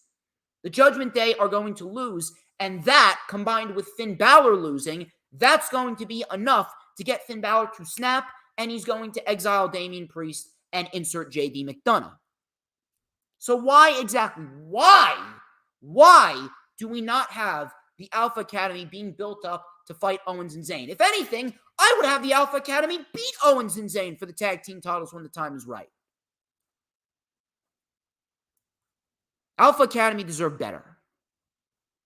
So does Shayna Baszler and Emma. Shayna Baszler had a match with Emma. Shayna beat Emma in 60 seconds. Emma came back to WWE, left Impact Wrestling. Emma, who had one of the best women's matches of 2015 with Asuka in London. And this is what you're doing with her. Emma doesn't even look like... Emma's wrestling like she's fucking defeated. Emma is wrestling as if she doesn't even want to be there. If you're not going to develop plans and develop something for anyone, it doesn't matter who, whether it be Emma, whether it be the Alpha Academy, whether it be Viking Raiders, if you're not going to develop something, a plan for these individuals, don't bring them back. Don't bring back Hit Row. Don't bring back Emma. Don't bring back Candice. Don't bring back Johnny. Don't bring back Ciampa. Don't bring back anyone unless you have a plan for them. It is terrible. Ronda Rousey then came out right after Baszler, and Ronda delivered a mounted punch combo on Baszler, and she stood tall.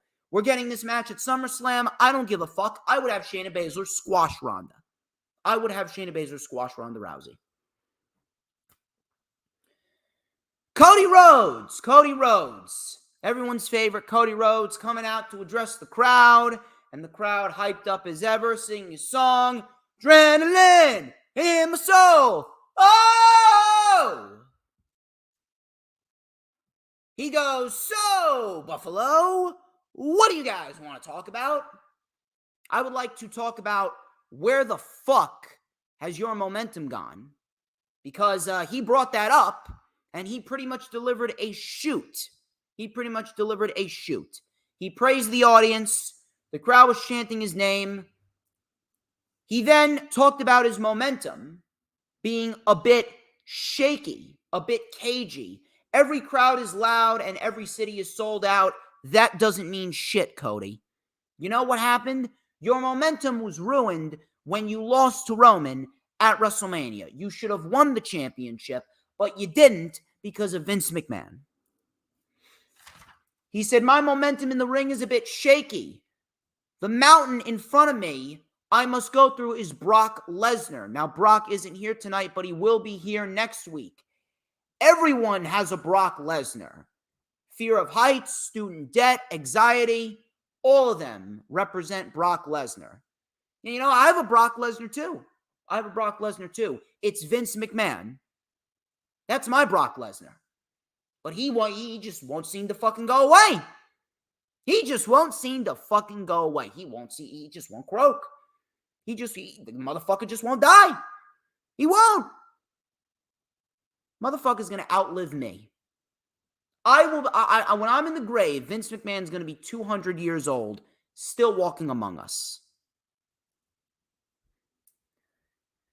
He said, what I dream is a rubber match with Brock Lesnar. Well, what I dream is you not fighting Brock Lesnar again and you moving on to something else, because all you are is a theme song. All you are is a, oh! That's all you are. He goes, I'm going to finish the chapter that you started, Brock Lesnar, for no damn reason. Wow, man. Thank you for telling me something that I already knew. No damn reason. No damn reason other than the fact that Vince wanted to do it. Man, Cody Rhodes giving us the explanation. Cody Rhodes delivered a shoot. What's the explanation behind this feud? There is no explanation. There's none. No explanation whatsoever, and Cody Rhodes pretty much told you that this creative storyline is a bunch of fucking horseshit. And then he goes, whatever happens when I emerge from that dark cloud, that person is next in line. I will be next in line. Next in line for what? Seth Rollins? Man, I'm telling you, if you want to bury your career even more, go fucking win the World Heavyweight title from Seth Rollins. Go ahead. Second place Cody, we're going to call him. Second place Rhodes. That's what we're going to call him. We got second place Rollins, and then we're going to have second place Rhodes. It's great, isn't it? The Miz and Tommaso Ciampa, they put on a no DQ match. This was actually not terrible at all. This wasn't terrible at all. These two men actually put forth a decent little match. Ciampa then, with a knee over and over again into the announce table on the Miz. He kneed Miz against the announce table. Miz then took a chair, and Miz was then hit with the chair. Miz then had his head in a chair, and the chair was around his neck, and Ciampa threw the Miz head first, chair first, into the post. Coming back from commercial, Miz was shoved over the announce table. He then brought out another table underneath the ring, did Ciampa. Miz then took a trash can, and he delivered a punt kick with the trash can to Ciampa. We had a running knee over and over again. The Miz was hit with running knees over and over again with the trash can lid. Ciampa then set up a table and then delivered an air raid crash off the top rope through the table. All of a sudden, Bronson Reed then attacked. Tommaso Ciampa delivered a tsunami splash to Ciampa, and then Bronson Reed walked off and allowed The Miz to pin Tommaso Ciampa. Now, I didn't necessarily mind The Miz getting the win here. I didn't necessarily mind it at all.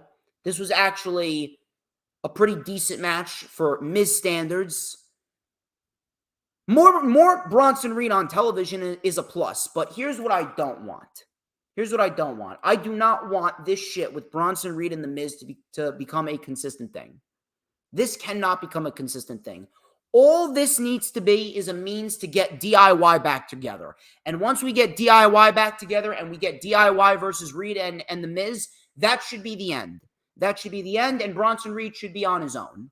And the fact that they paired Bronson Reed back with The Miz, it just goes to show you that they don't know what the fuck they are doing. They don't know what the fuck they're doing. Miz wins thanks to Bronson Reed. Please, for the love of God, we cannot go back to the Miz-Bronson Reed partnership. That lasted about a week, and then it was completely forgotten about. I hope that this is the same thing. Now, a program between Bronson Reed and Tommaso Ciampa, that is great. That I don't mind. But Reed and The Miz as a partnership, no fucking thank you. Chelsea Green and Sonya Deville, they took on Katana Chance and Kaden Carter. And this match went 3 minutes. The women's division sucks. And Chelsea Green and Sonya Deville, they double rolled up Katana for the win. Katana and Kaden absolutely fucking terribly treated. A complete burial, a complete mistreatment. I am sick and tired of it. And all I fucking want is a good women's division. And WWE has failed to provide that for us since the days of NXT Black and Gold. How terrible is that? Pains me because I love Katana and Kaden. Seth Rollins, Kevin Owens, and Sami Zayn versus the Judgment Day. Standard run-of-the-mill trios match here.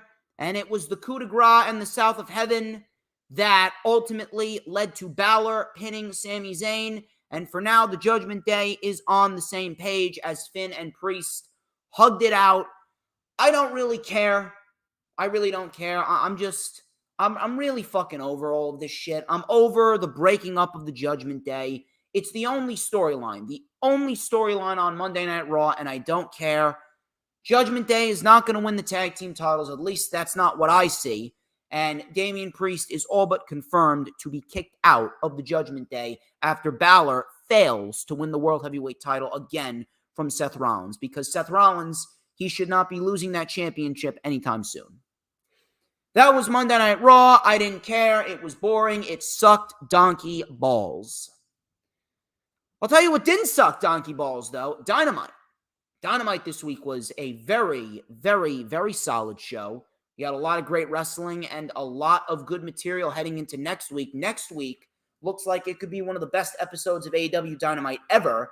We got ourselves Hook and Jungle Boy for the FTW Championship. We got ourselves the finals of the Blind Eliminator Tournament. It is MJF and Adam Cole versus Daniel Garcia and Sammy Guevara. And we got Blood and Guts, and we will talk about who the last two participants, one for either side, are for Blackpool Combat Club and the Elite when we get to the end. Chris Jericho, he took on Commander to start off the show, and this was a very good match right here, as it usually is with Commander and Chris Jericho. Commander recently coming off a very good match with Claudio for the Ring of Honor World Championship back in July. So, coming back from commercial, Jericho caught Commander with a powerbomb. Commander came back with an arm drag, clothesline by Jericho. Commander then with a running shooting star off the ropes for a 2. Jericho then flew off to the floor, and Commander with a tightrope plancha and then a springboard Phoenix splash. He didn't get all of it, but he got enough. Jericho then kicked out. Jericho with a code breaker. Commander kicked out. We had a super kick by Commander. He went for a Hurricane Rana again. Jericho caught him in the walls and then transitioned into the Lion Tamer, and Chris Jericho got Commander to tap out to the Lion Tamer. And then Don Callis afterwards. Don Callis came out after a very good match with Jericho and Commander. Jericho has been great in AEW these last several years, and it's almost felt as though this run with Jericho, it's almost like his last stand before he hangs it up. He's been doing some great stuff. And whenever Jericho wrestles, he always manages to put on a great match with anyone that he's in the ring with, whether it be Commander or Eddie Kingston or MJF or Kenny Omega or Hangman Page, whatever it may be. Whatever it may be. Jericho's run in AEW has been very, very special. So Don Callis came out.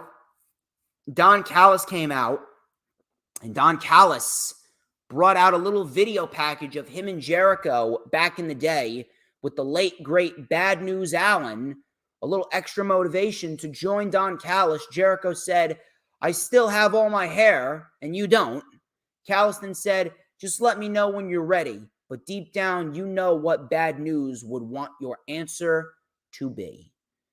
So I'm not sure how they're going to play this out, but I mean, if we're going to have Jericho joining the Don Callis family, and he's going to be in there with Takeshita and a couple of other people, maybe Pac as well, and those three are part of the Don Callis family, maybe we'll get a trios match between those three, and then the former members of the JAS. I actually think that could work out pretty well. You know, Hager, Garcia, and Sammy. That could work out very well. MJF and Adam Cole, they had another weekend to themselves. They were at a bar, and they had a couple shots. MJF, he had a little session, quote unquote, with about 4 girls at the bar. Then they started playing video games together. MJF was not too popular with it, but then he said, "You know what? Maybe this isn't so bad." They admitted that they had intentions of double-crossing each other, and then they said to themselves, "You know what? I have a motive now to win the tag team championship." So it's almost a carbon copy of what's going on with Will Ferrell and, John C. Reilly for Step Brothers. It's almost like Step Brothers. Do we just become friends? Yep. So I'm loving this. I am loving this shit. And let me tell you something. I knew that this shit was going to be entertaining. I really did. I knew that this shit was going to be entertaining. I didn't think it was going to be this entertaining. I'm telling you right now, I don't want them to break up. I want them to win the fucking tag team titles. I legit want them to win the tag team titles. This shit right here is probably some of the best shit that I've seen on AEW television since the Hangman Page come-up storyline. That was the last time that we had such a long-term storyline that felt like such a great investment, such a great payoff. And I think that this is going to be what that was. If anything, I would not have them lose. I would have them win the whole thing, win the titles, and I would extend this shit out a year. I would extend this shit out a year going into the fall and into the winter of 2023 and 2024. It would be fantastic. It would be absolutely fantastic. Darby Allin and Orange Cassidy versus Sammy Guevara and Daniel Garcia. This was the semifinals of the AEW Blind Eliminator Tournament. This was a little solid match right here with a rather shocking outcome. We had a very nice back and forth with all 4 men. Daniel Garcia and Sammy were in control. Coming back from commercial, Darby was isolated. He came back with a code red on Sammy Guevara, and he got the tag to Orange Cassidy. We had a big crossbody by Cassidy and a Michinoku driver for a 2. Garcia then with a Dragon Tamer. Cassidy got out of it. Stundog Millionaire into a satellite DDT for a 2. V-trigger by Sammy on Darby.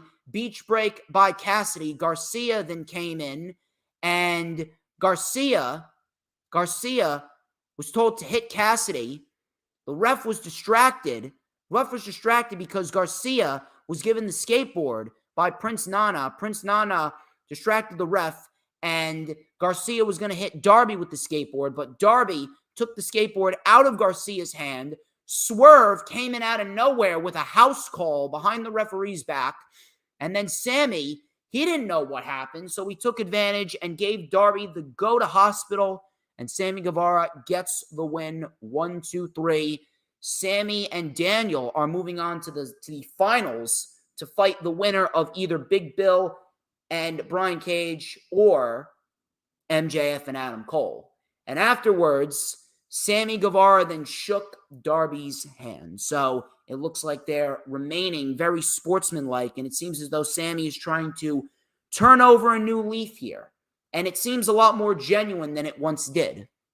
So I'm liking it. I'm very much liking it. I also like the fact that Swerve, he attacked Darby Allin, because if you were paying attention in the promo package for Nick Wayne, because Nick Wayne was taking on Swerve Strickland later on in the show, Darby Allin helped train Nick Wayne. So I actually thought that was a nice touch to have Darby Allin attacked by Swerve because he trained Nick Wayne. I thought that was a very nice little layer to add on top of the match. Brian Cage and Big Bill, they took on MJF and Adam Cole, and this was fucking hilarious in every sense of the word. MJF tried to leave because he couldn't body slam Big Bill. Adam Cole is trying to hype up MJF. We had a little bit of a push-up challenge, and Big Bill ended up taking the fight to MJF. Coming back from commercial, Big Bill ripped the Better Than You Bay shirt off, and MJF was fucking pissed. The crowd was going nuts for MJF. MJF got Big Bill up in a picture-perfect body slam, and the entire crowd just fucking exploded. Absolutely amazing. Absolutely fucking crazy. Then, all of a sudden, we got the tag to Adam Cole. Big Bill took them both out. Big Bill then was caught with double super kicks by Adam Cole and MJF. They went for the double clothesline, but Cage came in and he hit a singular double clothesline on them both. Cage then with a fallaway slam and a Samoan drop on both men. Heat Seeker by MJF on Cage. Adam Cole with the boom, and Adam Cole gets the win 1, 2, 3 in an absolutely fun match with Adam Cole, MJF, Big Bill, and Brian Cage. MJF and Adam Cole then took the mics, and MJF was hyping up the crowd. Adam Cole said, "Never in my wildest dreams did I expect this team to work, but we are doing pretty damn good. And I have expectations now on winning this tournament and getting a shot at the AEW World Tag Team Championships." And Max said, "Why? Because we're better than you, baby." Telling you, man. This shit's going to take over the industry. If they ride this shit out going into the fall, the winter, and so on and so forth until next year, and then Adam Cole is the guy to beat MJF, this shit is going to absolutely take over the fucking... And this could end up outshining what the Bloodline is doing right now. I'm going to be quite honest with you. I'm over the Bloodline storyline.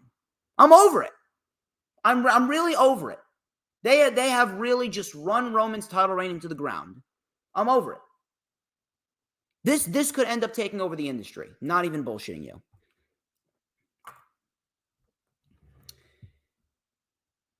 Jake Hager. Now, this was actually pretty interesting right here. Jake Hager, he's always been very, very toned down. He's always been very, very calm.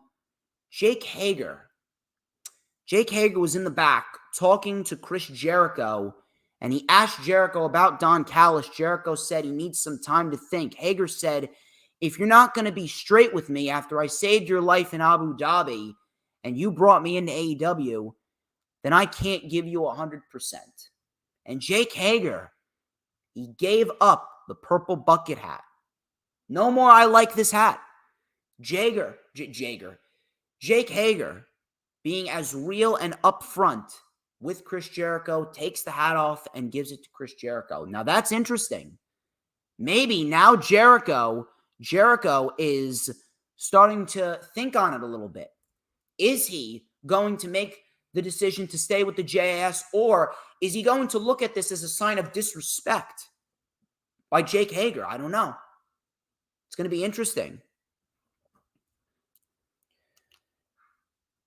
Ruby Soho, she took on Sky Blue, and we got a solid match right here. Sky Blue is doing some really good material. I'm very, very impressed with what Sky Blue has been putting forth here on AEW television.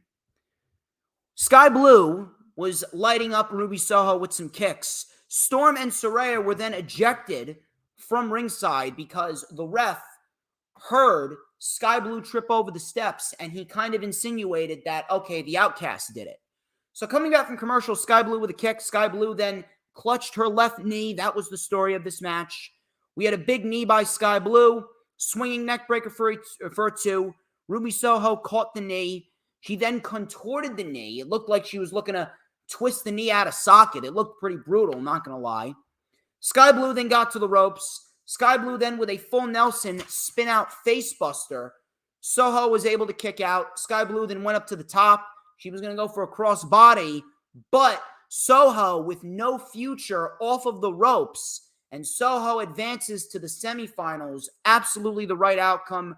This has been the big moment that Soho has been waiting for, and Ruby Soho is going to win this whole tournament. That is my prediction, and she could very well be a challenger for Chris Statlander. And although it did take a little bit more time than expected, I'd say the Outcasts have got themselves a nice, solid streak under their belt. I'd say that the Outcasts have got a nice, solid amount of credibility underneath their belt, with Toni Storm being a great champion that she is. She's a fighting champion. Ruby Soho in this tournament. Saraya kind of being the mouthpiece, kind of being the one to add more star power to them. I actually like the way that they formatted the Outcasts. Now, yes, the feud with Britt Baker and Jamie Hayter, that was a little bit much, but in the end, I think that the Outcasts have actually got themselves a nice, solid amount of legitimacy underneath them, and they're doing pretty decently. Yes, their promo ability isn't necessarily the best. They can come off a little cringe at times, but in between those ropes, the Outcasts are killing it right now. They really are, especially Soho and Storm. I'll tell you who else killed it. Nick Wayne. 18 years old. Makes me feel so unaccomplished. Nick Wayne absolutely fucking killed it. Nick Wayne absolutely fucking killed it. Everything about this match was great, except for the outcome. The outcome, to me, was rather odd. So, Nick Wayne with some swift offense. Nick Wayne with a nice Hurricane Rana on Swerve. Swerve then was caught with a Hurricane Rana off of the apron. Swerve crashed to the floor. Swerve, coming back from commercial, was hit with a drop kick. Handspring stunner into a Shiranui by Nick Wayne. We had a backbreaker by Swerve. Swerve then had Wayne up on the top.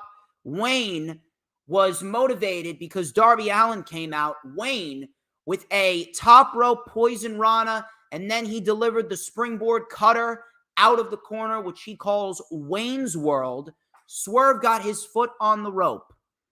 Swerve then caught a Hurricane Rana that Nick Wayne was going to do off the top, and he powerbombed Nick Wayne to the floor. Powerbombed Nick Wayne to the mat. Then he hit the house call, but Wayne kicked out. Swerve then hit the JML driver, and he beats Nick Wayne in Nick Wayne's Dynamite debut. Not really sure I like this outcome because at the end of the day, Swerve really isn't doing anything right now. Yes, Swerve can't lose every match, but I mean, this is Nick Wayne's debut. If you wanted to have Nick Wayne lose his second match, I would understand that, but wouldn't it have made more sense for Nick Wayne to win his debut match? Because Swerve's not really doing anything. Swerve's not really doing anything. Now, it looks like Swerve could be going into a program with Darby Allin.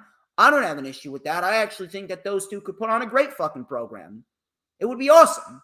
Be a great program. But, it doesn't necessarily feel like Swerve winning was needed. If there was one negative, it would probably be the fact that Nick Wayne should have won. That's just me, though. But the kid's going to be a star. The kid really is going to be a star. The kid's awesome.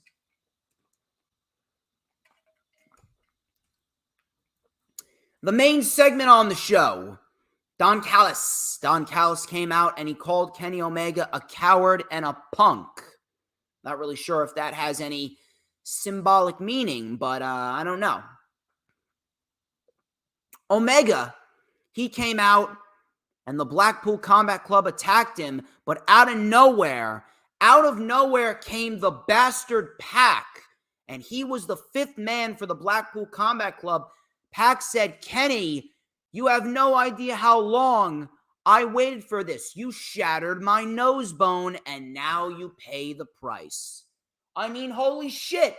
It took AEW 2 minutes to give us an explanation as to why Pac is siding with the Blackpool Combat Club. Yet we have waited 3.5 months for an explanation for Cody Rhodes and Brock Lesnar, and we've gotten nothing. 2 minutes. it took AEW to give us a logical explanation as to why Pac is siding with the Blackpool Combat Club. Because Kenny Omega shattered his nose bone back during the Death Triangle versus Elite Best of 7 series, and Kenny Omega and the Bucks took the trios titles from Death Triangle. Makes sense. Pac wants revenge. And you know what? If that's the match that we're going to get, listen, I know a lot of people are saying Will Ospreay, but if we're going to get Pac versus Kenny Omega at All In, I mean, holy shit, you ain't gotta do anything. You've already fucking sold me, man. You sold me. Don Callis was then relishing in his handiwork, and Kenny Omega was pinned down. Moxley put a mic to Omega's face, and he goes, "What do you got to say?" Omega said, "We still got a fifth man. Check the screen." And it was the Golden Star Kota Ibushi. Bucks and Hangman Page then attacked. Omega said, "Callis, you will never win this battle. And after we take the 5 of you down, Callis, I'm coming for you." I'm telling you, this could be the best blood and guts match that we've ever seen. This could be the best blood and guts match that we have ever fucking seen. It is going to be absolutely fucking unbelievable. It's going to be unbelievable. Very good show. Very good show. And Blood and Guts is looking great. And Collision looks great tonight, too. I'll tell you what wasn't really that great, Rampage. Rampage has had a couple of solid shows the last couple of weeks. This was not really one of them. Not to say that this was a dog shit show, but this was more of a setup show. This was a setup show for Collision and Battle of the Belts tonight. Battle of the Belts actually looks great.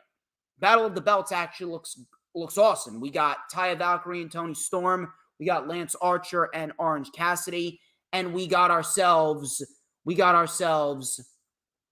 Shawn Spears and Luchasaurus for the TNT Championship. So we got a solid 3-match lineup for Battle of the Belt 7. I'm actually looking forward to that. I really am. And I think I may talk about that a little bit. On the rundown for Ring of Honor Death Before Dishonor with Jay Leto. I think I'm going to talk about that a little bit with Jay Leto. Naturally Limitless. They took on 2.0. This was Keith Lee and Dustin Rhodes. Dustin Rhodes was isolated by 2.0. Elbow drop by Angelo Parker. Coming back from commercial, Dustin with a power slam. He then tagged in Keith Lee. Keith Lee with some corner splashes to 2.0. He then beeled Dustin into Angelo Parker. We had a double DDT by 2.0. Dustin saved the match.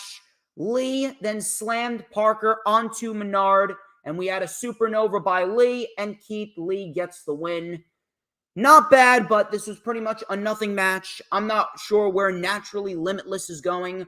Are they potentially going to be challengers for MJF and Adam Cole when we get the tag team title match? Is MJF and Adam Cole going to beat FTR, and then we're going to get Naturally Limitless versus Adam Cole and MJF? I mean, Adam Cole and Keith Lee have a healthy respect for one another, so they have a little history. There would be a little story brewing there. They could do that, but I don't know where Keith Lee's going.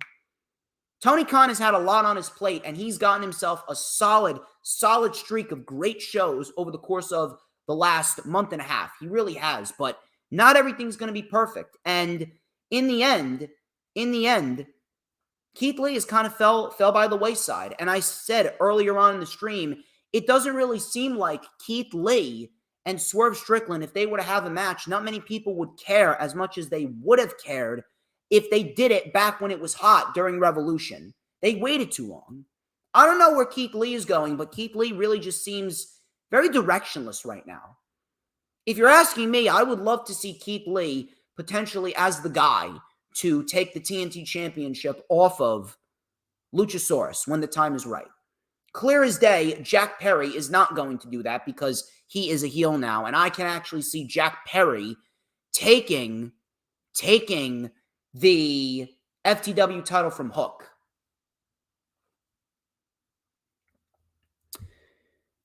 We had Taya Valkyrie on the show. She took on Izzy McQueen. Taya won with a curb stomp very quickly. Tony Storm and Saraya then came out. And Storm said, "Hello, Taya. Congratulations on your win, but you haven't been getting much of those lately. You've been losing a lot because you're a loser, and it's because you're from Canada." I actually agree with that. Losers come from Canada. Except if you're Bret Hart, Sami Zayn, Edge, Christian, and Kevin Owens. 5 people. 5 people. No disrespect to my Canadian supporters out there. There are a lot of Canadian people that I genuinely like, especially the women. Canada's got some hot women. But Taya Valkyrie, she's a loser because she's from Canada, says Toni Storm. Taya then took the mic and said, you shouldn't be worried about me. You should be worried about that championship because we've never wrestled. And Tony said, well, that's because I haven't had the opportunity. Taya said, how about this? I'll give you an opportunity at Battle of the Belts, unless you're worried. Unless you're worried. Tony then accepted, and we got ourselves a match at Battle of the Belts 7. Should be a fine match. I'm actually looking forward to seeing what Toni Storm and Taya Valkyrie do, because Taya Valkyrie is very good. However, this is nothing more than another title defense for Toni Storm, because all roads, if she is healthy, all roads lead to Toni Storm versus Jamie Hayter for the AEW Women's World Championship in Wembley Stadium, with Jamie Hayter finally getting the championship back. Trent Beretta, he took on the Murder Hawk Monster, Lance Archer, and my God, I love me some Lance Archer.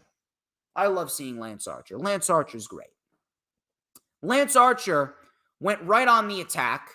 Beretta came back with a wrecking ball dropkick and a moonsault to the floor.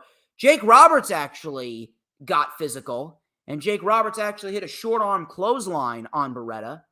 Coming out from commercial, Beretta with a half-and-half suplex on Lance Archer and a big running knee. Beretta is actually scary strong. Beretta got Lance Archer up in a sit-out pile driver.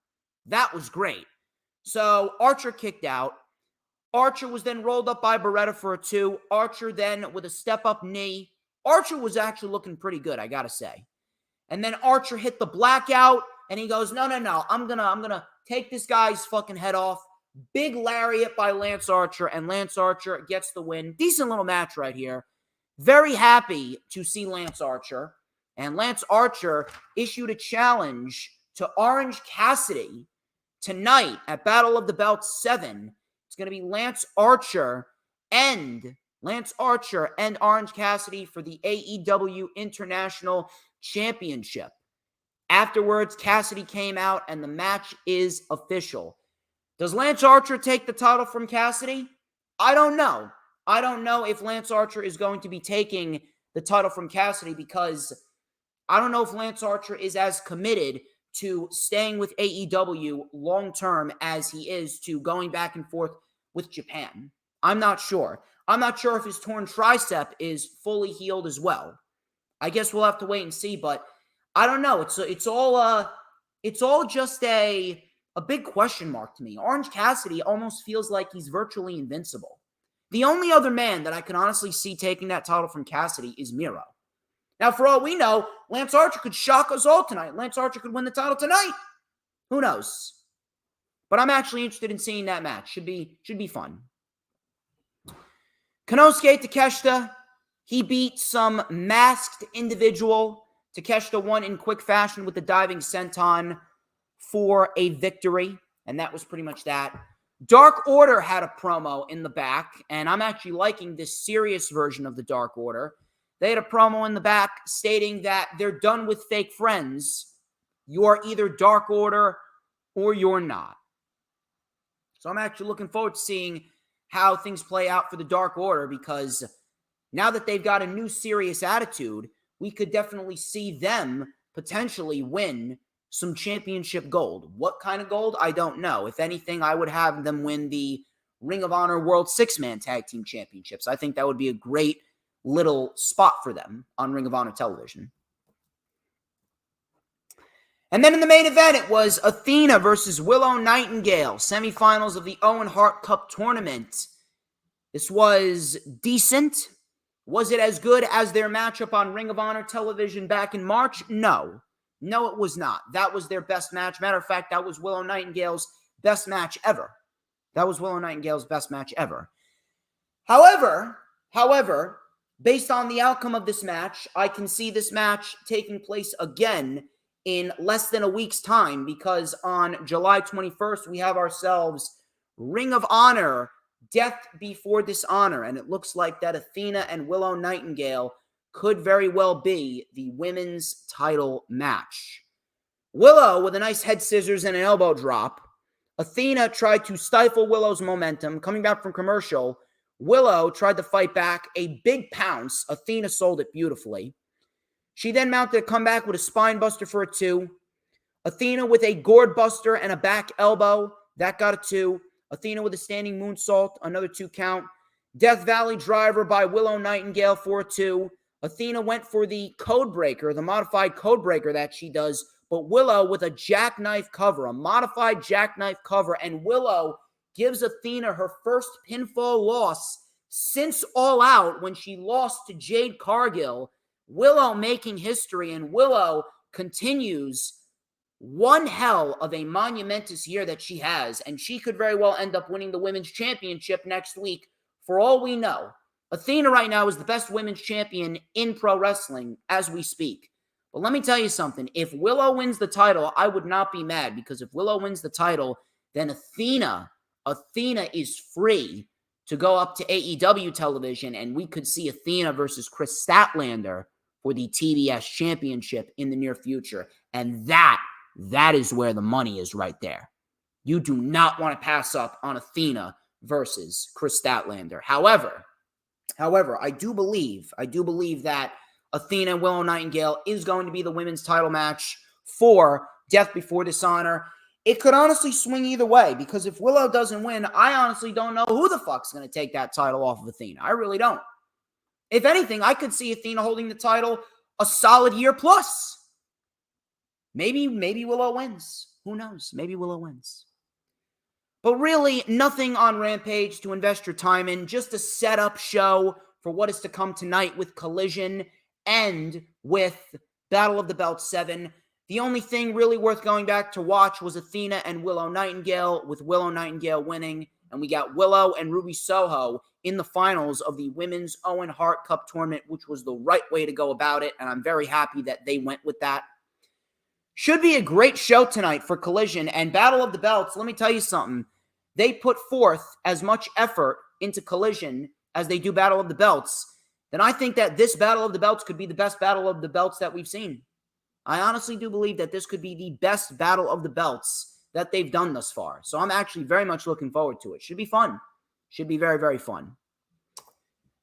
But ladies and gentlemen, that wraps up this edition of the Lightning Flash Update. Clocking in at 2 hours, just a little over 2 hours. You guys have been great. Thank you all for tuning in. I greatly appreciate every single one of you. Do not forget to like, comment, and subscribe. Do not forget to check out all the links in the description of this very video.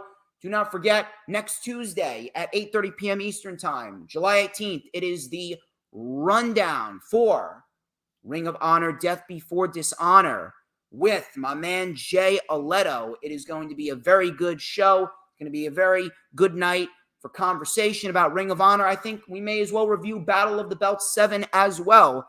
It's going to be very, very, very fun, to say the least. I hope you all had a great time. Check out all those links in the description. Be on the lookout for my vlog from Outlaw Wrestling this past Friday. It's going up on Wednesday. Next Friday through Sunday, there will be no content. There will be no Ring of Honor Death Before Dishonor review on Saturday or Sunday. There will be no LFU because I will be in Austin, Texas, because my cousin Andrew, shout out to him, I love you, man. We will be going down to Austin for his bachelor party, and it's going to be a great, great, great time. I am telling you. I greatly appreciate everyone who has been supporting me. Thank you very much to Hooligram. Thank you very much to Dylan. Thank you very much to Sarah Hapka and Dee Dee and everyone in the chat. And we're going to have some fun down in Austin, Texas. But I will be MIA next week, but I will be back. I will be back in the game. I will be back in the game on Tuesday, July 25th, because Hooligrim is going to be coming on my channel, and we will be reviewing AEW, or not AEW, Ring of Honor Death Before Dishonor on Tuesday, July 25th. It's going to be a fun time. Till next time, I'm DJ Storms, and this has been the Lightning Flash Update. But before we get out of here, people, there's a universal question that all must answer. Ladies and gentlemen, who runs the IWC? Say it loud and say proud, baby. Who? But DJ motherfucking Storms. Don't you forget it. Cause we want retribution. Oh yeah, we want retribution. Oh yeah, we want retribution.